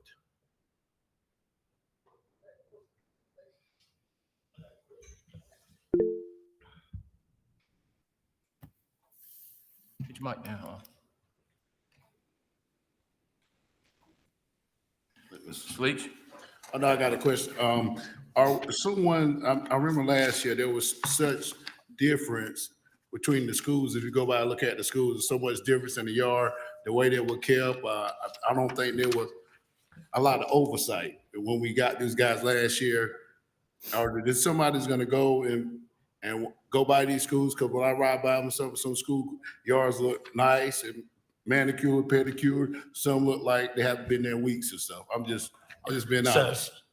So yes, it is our intent to assign that particular duty to Mr. Armand Davis. He will be our grounds oversight person to not only manage the crew that he has for the handful of schools, but also to make contact with the other sites as well. Dr. Main? Now, I understand the bidding process. I've had to put out bids before. Just tell me why in some cases was the lowest bid not accepted. I understand you have to be reputable and blah, blah, blah, blah, blah, blah. And you don't have to say anything that, just give me a statement. When the committee opened the bids and looked at these, and if you look at some of the vendors or services that bid the same amount for every lawn, we knew at that point in time they had not visited they had not visited those schools, because if you look at the difference between, and I'll just give you an example here, the size of the property at Long Branch. If you're not aware of Long Branch, we own the field that sits, if I'm standing in front of the school, to the left. And there's no way that particular person could have cut that and maintained rows and wall for the same dollar amount. May I do a follow-up? It's a real short one. Okay, weed eating. Now, let me tell you something. Whoever gets these contracts, and I'll give you Magnolia as an example. Weed eating, zilch. We had to get volunteers, and I can tell you, I won't tell you the names, to weed eat, especially if we were having a program. Now, is weed eating included? Yes. Have you told them it's included? Yes, it was part of the bid process that they read through the scope of work for each site. Well, you said you were getting somebody to supervise it, so maybe. Thank you. Mr. Chair? I'm going to go ahead and tell you I'm going to be a no on this. And I know that we've got to make a decision and move forward, but I've went back and took another look at the email that the gentleman sent us, and he had some valid concerns. Last year, we put out one big contract or one big bid, and we had 2 companies that I guess we split it up between. And even in this conversation, I remember us sitting here last year and talking about, well, this is going to be the first time, we're trying this because we're transitioning away from the schools having to maintain or the county having to maintain. So we're contracting it out. It was almost like it was like a pilot program, for lack of a better term. So the fact that we've the bidding process, I'm sure that the way we handled those bids were legal, but in my mind, there's always a difference between doing what's minimally legal and what's morally right. I just feel like this company did not get a chance to bid, and they were one of the ones that we used last year. I'm not talking about their performance or expectations. That's not my concern. My concern, again, is that we use this company or these 2 companies as guinea pigs. And now one of them didn't even get a chance to bid because we sort of minimally advertised or we didn't do our due diligence in my mind as far as ensuring that everybody had an opportunity to bid. And even in one of our state policies or local policies, there's a section in there that talks about doing your due diligence to recruit minority business owners. And this individual is a minority business owner. He's a hub business. I can't remember what that acronym stands for, but historically underutilized business, I think is what it stands for. So once again, with our processes, I think we've got to do a little bit better job of doing our due diligence when it comes to these sorts of bids and decisions. Let me get Mr. Craig, then I'll come to you, Mr. Bobby, then I'll go Mr. Ocean. Go ahead, Mr. Craig. Just follow up with Mr. Leach and Dr. Emmanuel. We just need to make sure that the contractors understand, along with our administrators, what is going to be done on that campus. Because like has been said, we'd go by a school, we'd eat done at that school. You go by another school, it's not done. So it needs to be consistent throughout the county, so we're getting the same work everywhere. Whoever who's got to look after that, if it's Mr. Armand, the principals, just make sure all our contractors know what is expected of them on that campus. Because that's the calls I got last year dealing with this. Let me get Ms. Ocean, then you can answer Mr. And this is just real brief. I also read the email that was sent by the gentleman that had the contract last year. And just from reading his text and going through and looking at everything, there may be a reason why he's underutilized, because if you don't do your job right the first time, it's just like any other employer. You advertise for a job, and if you don't do your job, then you're disqualified from having that position again. You can't have a contract and then determine what you're not going to do after the contract is established. You're not going to weed eat. You're not going to cut trees over 6 feet tall. I mean, that's absurd. You're getting a lot of money to do nothing. So I fully agree with the contract as is, and make a motion to go forward with it. Okay. Let Mr. Bob answer this question first. Yes. So in terms of how these were posted and bid out, we followed the exact same process we followed last year, which was it was posted in the Robesonian twice. We typically do a Wednesday and weekend post. We also posted on our website, leave it there for, I think it was there for 10 plus days. Ms. Jessica helped coordinate that. And when it was time to open the bids at the 10th, then it was myself, Mr. Hugh, and Ms. Jessica who sat down and opened those bids and tallied these numbers at that time. So all of the people that you see here listed actually reached out to the office and said, hey, where's it at? Let me know how to bid on it. And that is the way that we follow our bid process here. We are not going out seeking vendors to do the work. They seek us. Can you talk about that policy that he mentioned in there? Oh, yes, the policy, if I'm not mistaken, but I believe the number is 9140. 9140 makes reference to bids. That particular policy addresses construction work. This is not construction, this is service. So that particular policy does not pertain to this type of work. Mr. Cherry had one question, then we're gonna, somebody can make a motion or whatever. I just got a comment. Just going back to what I said earlier, I wasn't talking necessarily about their performance. I have no idea whether or not they've done a good job or not. My concern was more about the process, and I don't think anybody's past performance should affect whether or not they have ample opportunity to apply for future bids. Get Mr. Henry, and then we're gonna.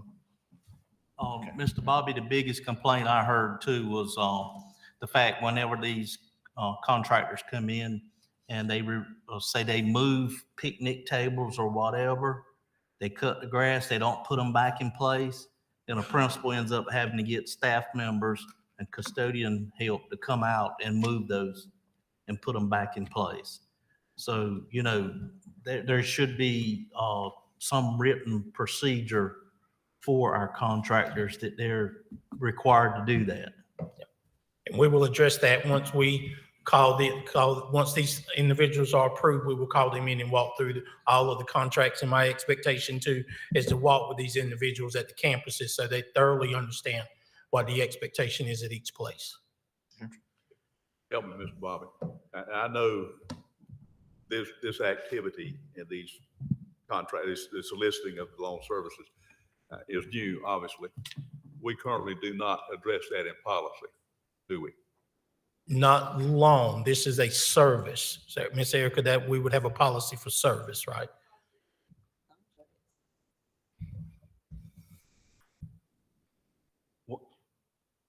I guess what I'm saying, Ms. Erica, will you want to speak? Go ahead.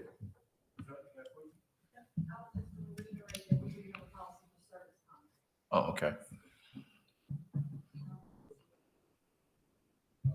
Mr. Leach? I like to make a motion, we accept the lawn care contracts as presented. Okay, motion made by Mr. Leach to accept the lawn contract bids, second by Mr. Britt, Trey Britt. All in favor by saying aye. Aye. All opposed? Hold on a second. Noted that Mr. Terry Lockley is the only one that opposed. Motion passed. Yeah, Mr. Craig? Mr. Craig?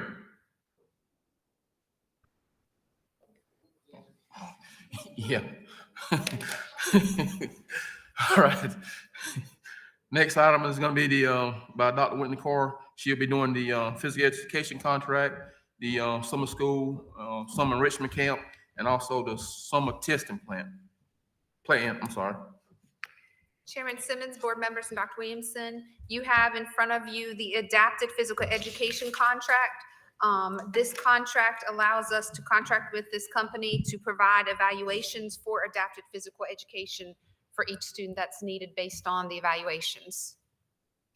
And we need approval to move forward with this contract.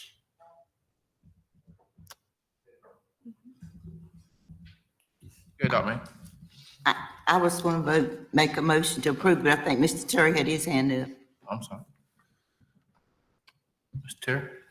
Is this open-ended? Is there a number of students? Do we have an estimate on how many need this?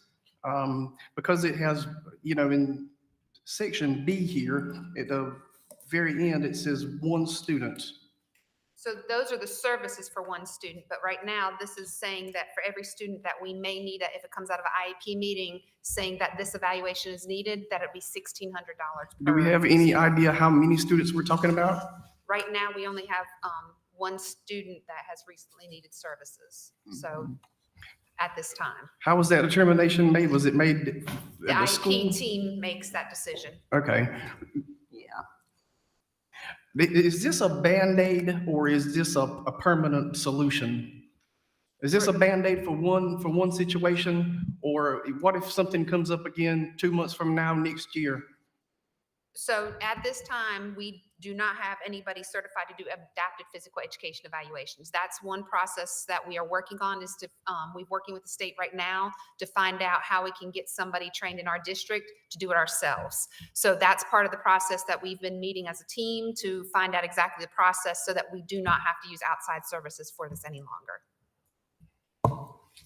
I'm a little bit, so right now, I mean, is this just for one student?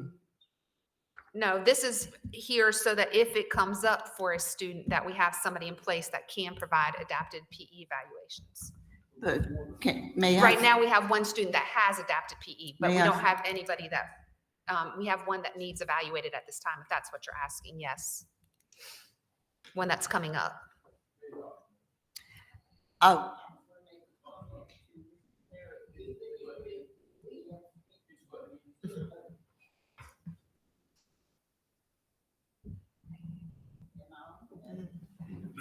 I was going to make a comment. If it is in a child's IEP, we purchase programs for one child, very expensive programs. And it could be possible that you purchase a program and just one child received the benefits of it. So that's, I'm not saying about this program, but that's possible. And this is part of the evaluation system. So if a child comes in and we're assessing or doing a reevaluation of a child's needs, and this is deemed to be necessary based on that child, then this is part of their evaluation. So it depends on what their qualifications are, if there's any health needs or anything else, if this child even needs this evaluation. Do we have any district-wide numbers on the representation of minority populations in relations to our total student population in terms of IEPs? I'd have to get those numbers for you.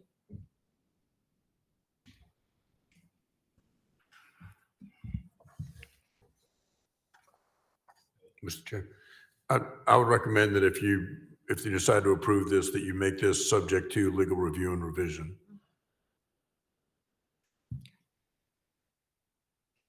I'd like to make that motion and agree with Mr. Schwartz, what he said there as well, along with it. Got a motion by Mr. Britt, second by Mr. Brewer. All in favor, saying aye. Aye. All opposed? Motion passed.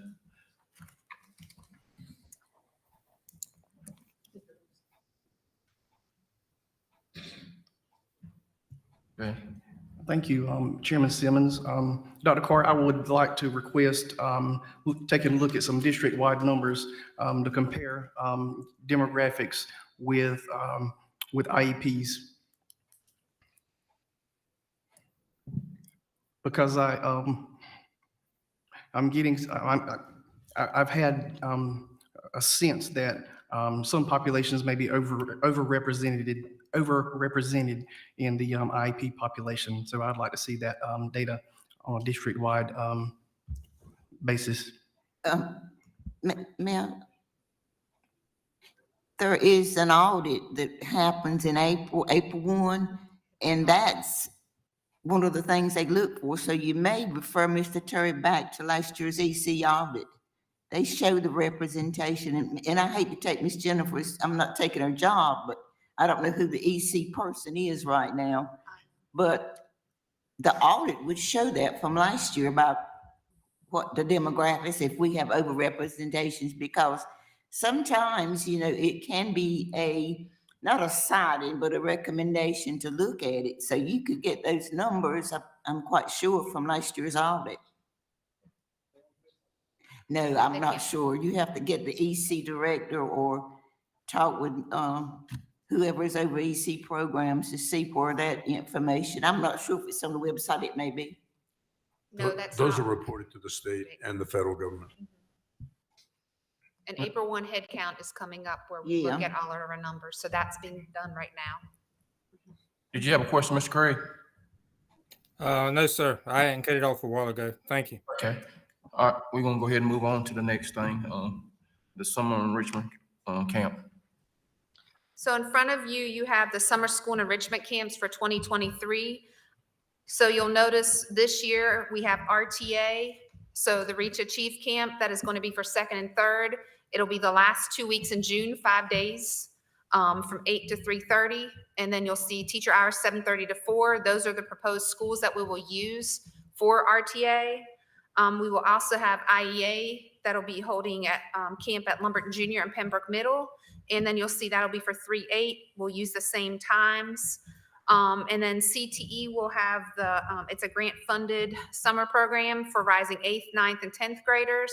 And you'll see all the high schools will be involved in the Career Center the same 2 weeks.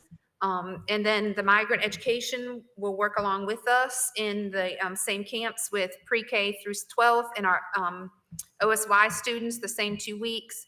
And then our EL students they will be K-12 the last 2 weeks.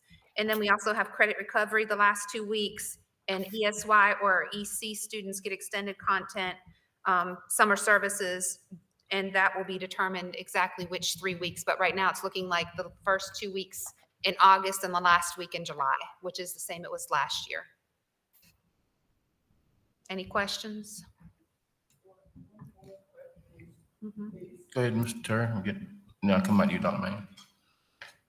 Last year, I requested that we take a look at maybe moving summer school around the county and using some different sites because a lot of our teachers, want to teach summer school, and if it's not offered at their particular campus, they may not have as good of a chance as some of those individuals that are existing at the school. So it looks like, I guess, we're following the same protocol that we did last year, but I'd like to make that request again, that we perhaps move it around a little bit next year, even if buses have to go a little bit farther, or even if whatever our rationale is for the way we're doing it now, we may be able to reach a different population of students and teachers. Speak about the sites. Dr. Mann, and you, Mr. Bobby, next. A lot of times that has to do with the school feeding program, as to where they said it. I mean, I'm not trying to to answer all your questions, but I do know unless that's changed, if wherever they had the feeding site, especially in the bigger areas, they have the programs there. I just have one question. Now, the curriculum that we're using, are you gonna have a special curriculum for the summer, or will it be just, you look at each child individually and see how they're behind, or? So part of it will be using L-Education, but then also we'll be using Amplify data and the other resources to provide specialized instruction based on the student's needs. So it's all-day reading camp. It's not like the previous camps that we had last year, because it is not just every subject. This is a whole day just reading. So they will do a variety of activities around Amplify and those other sources. All right, one more further clarification. All right, now this, you haven't started the day off yet, is for the staff, Mr. Superintendent, and these 2 weeks, have you, when you get Fridays off? No, I we were know. trying to avoid having to go into July this year. And also because of when testing was due, as far as being submitted and things, we looked at dates. So we looked at just the last 2 weeks in June so that nobody would have to do this in July. Okay, so our staff will be working. 5 days. No Fridays yes. off, okay. All right, I'm cool. And so to follow up as to the location of our summer school sites, we typically place those, or we do place those where Miss Charlene places her summer feeding sites. So again, those summer feeding sites must remain profitable throughout the summer. And also we try to locate a site inside each city. So therefore, that's the rationale behind having the sites where they are located, and also the size of each site. We try to choose a school that is large enough to accommodate the number of students who would go to that particular site. But our main starting point is always where are those child nutrition feeding sites, and can they sustain the entire summer? And our HVAC work, as you're aware, we have several projects going on this summer. So that kind of ties our hands to is where we can locate some of the sites. If I'm not mistaken, off the top of my head, we're probably going to have 8 to 10 sites that are going to have HVAC work going on from the time we get out of school to possibly when the students, teachers return. Hey, Mr. Leach. I'd like to make a motion that we approve the summer school and enrichment camp 2023. Got a motion by Mr. Leach, second by Mr. Henry. All in favor saying aye. Aye. All opposed? Motion passed. Next is some testing plan. Excuse me, Mr. Simmons, could I make a comment related to summer school, just so we go ahead and put that out in the air for the summer? In the past, we have had ESSER funds that have supported our summer programs that we no longer have access to. So again, in the past, we have paid a higher hourly rate for the staff. We will not be able to continue that for this summer. We are solely relying on Read to Achieve and other K-8 funding. So our funding sources are very limited for the summer. So we will go back to the traditional method of determining hourly rates for the staff and paying them those rates based on current salaries, and they will not be at the higher rates we have been able to do in previous years. Thank you.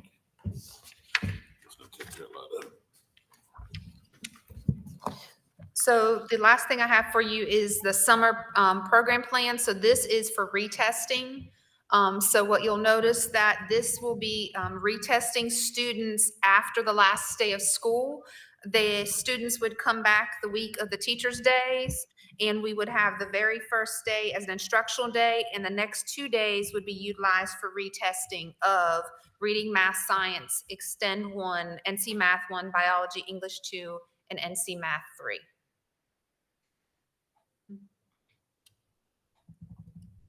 Any questions? Any questions? Motion. Got a motion by Mr. Gentry, second by Mr. Leach. All in favor, saying aye. All opposed? Motion passed. Next is the, our rescheduled board meeting for April 11th. That'll be the week of Easter.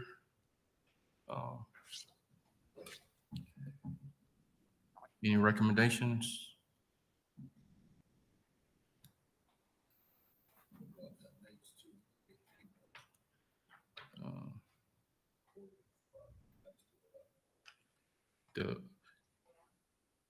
We got a conference. We went back until the 5th, I think it is. And then I know Mr. Craig will be leaving out of town the 17th until the end of the month. The only day is possibly the 6th or the 7th or something like that, unless we have it one day Mr. Craig is not here or something like that. Mr. Attorney, what will your calendar support, please? Your calendar I'm sorry, what was it? for the new date for the board meeting, your calendar, give us a date. We need to work around you. What about the 4th, previous Tuesday? We'll be on, that's a conference. That's a conference. We'll be back the 5th, if I don't make a mistake. Or is it the 4th? We'll come back the 4th, okay. So is it the 5th, 6th, or the 7th, or? I cannot, but Alex and somebody else in my office could be here. Mr. Chairman, I can be there the 6th. Okay. So, yeah, Thursday. What about the 20th? The what now? The 20th? The 20th? Craig will be out of town. Okay. I'll be out of town.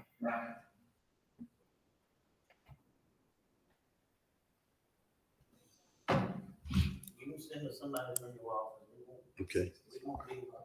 What about 24th? 24th? That's Craig will be out of town. Okay. I'll be here then. Oh, okay. I'll be here then. I'm good for the 4th, 5th, or 6th.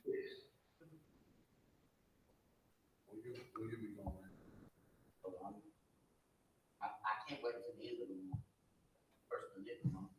I mean, I really do it before and after. Because we got the week of Easter. All right. Well, let's be good on the 6th.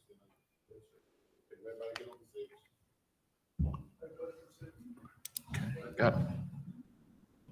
Got a motion by Mr. Britt for April, move our board meeting from April 11th to April the 6th, second by Ms. Osher.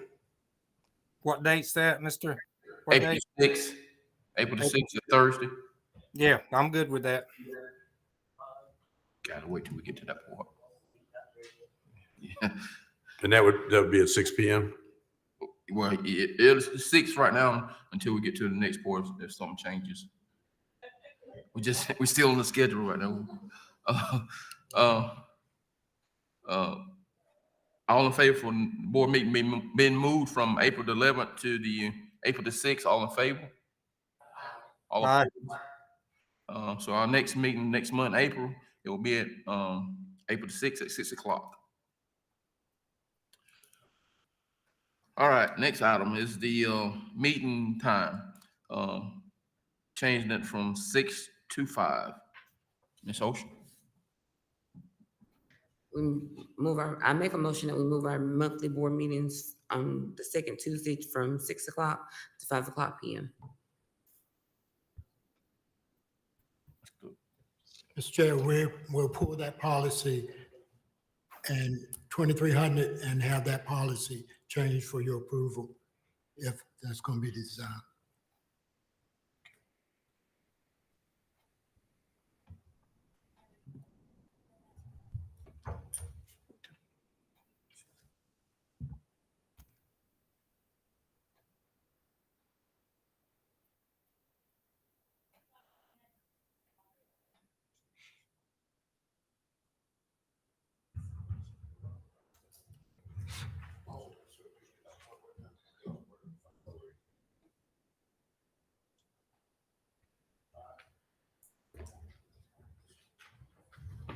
Mr. Chair, you need a motion to suspend board policy in order to do that. The motion, did the motion get a second?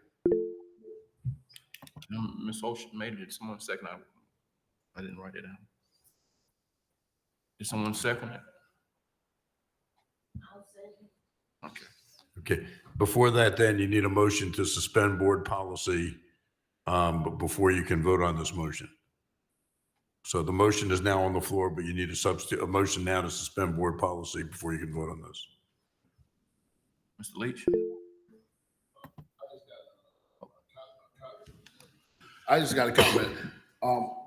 Just moving the board, just moving it to 5 o'clock, I'm worrying about the families or the parents and stuff that may work and can't get here. That's my only concern. I mean, we got to be here because we service, but I'm saying, what about parents or somebody that's working? That's just my only concern. I have no problem being here 5 or anything, but that's just my only concern. Yeah. Mr. Chair? I have a job and my official office hours are from 8 to 5.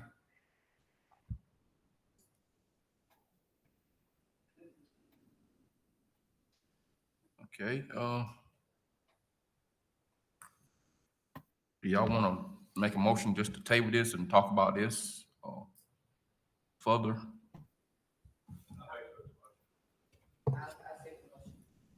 So you make a motion to rescind?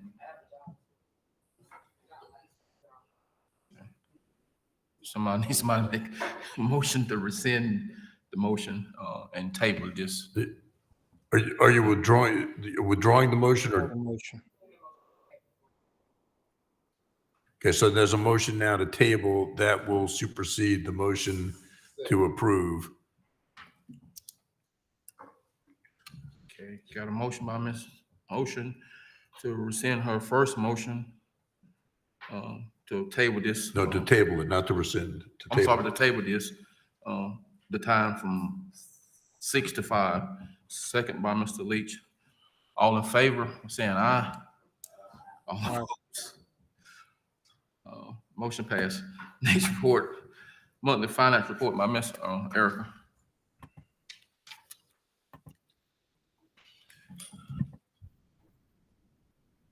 Good evening again, everyone. I have included am I doing the budget amendments first? Mr. Simmons? Budget amendments? It's just got financial report on here. Whichever one you want to do first. Okay, we'll do the budget amendments first. I have included the budget I'm sorry, amendments. I apologize. I overlooked that. I'm sorry. It's the budget, ma'am. I'm sorry. Thank you. For state, local, and capital outlay funds in your packet, I can answer any questions anyone has about those.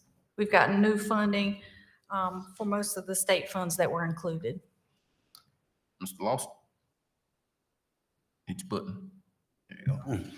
Do you I think? make a motion to approve the budget amendments for 22-23. Got a motion by Mr. Lawson, second by Mr. Brewer. All in favor, saying aye. Aye. All opposed. Motion passed. Next is monthly financial report. And again, I can answer any questions. The monthly Make a financial motion to report. approve, Mr. Chairman. Got a motion by Mr. Lawson to approve, second by Mr. Brewer. All in favor, saying aye. Aye. Motion passed. Do you think, Mr. Brewer? Thank you. Oh, you waiting on me now? Yes, on you. I move that the Board of Education for the Public Schools of Robeson County go into closed session for the purpose of discussing certified and classified personnel. North Carolina General Statute 143-318, 11A1 and 6, and to consult with the attorney retained by the board in order to preserve the attorney-client privilege between the attorney. Hang on a minute. the attorney and the Board of Education for Public Schools, Robeson County, and to receive advice from the attorney concerning the pending litigation captioned in Rescheduling Labs Incorporated Marketing, Sales Practices, and Products Liabilities and Litigations, MDL, number 2913, and to coordinate proceedings, Jewel Lab product case, JCCP number 5052, and the pending due process petition in the NC Office of Administrative Hearings, SM, as guardian of EC V Public Schools, Robeson County, 23 EDC 00069 pursuant to North Carolina General Statutes 143-318.11A3. Got a motion by Mr. Locklear, to go in closed session. Well, Second by, Mr. Britt. All in favor? All opposed? We are in closed session.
Got a motion by Mr. Leach for the approval of personnel as presented, second by Mr. Brewer and Lawson.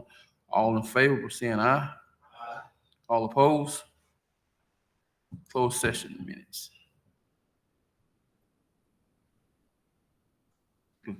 Need a motion, I'm sorry. Make a motion to approve closed session minutes. Got a motion to approve closed session minutes by Mr. Lawson, second by Mr. Leach. All in favor, by saying aye.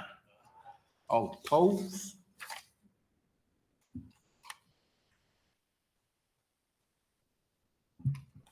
Make a motion to adjourn, Mr. Chairman.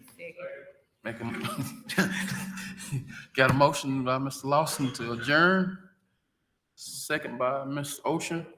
I'm sorry, by everybody. All in favor, by saying aye. All opposed? We all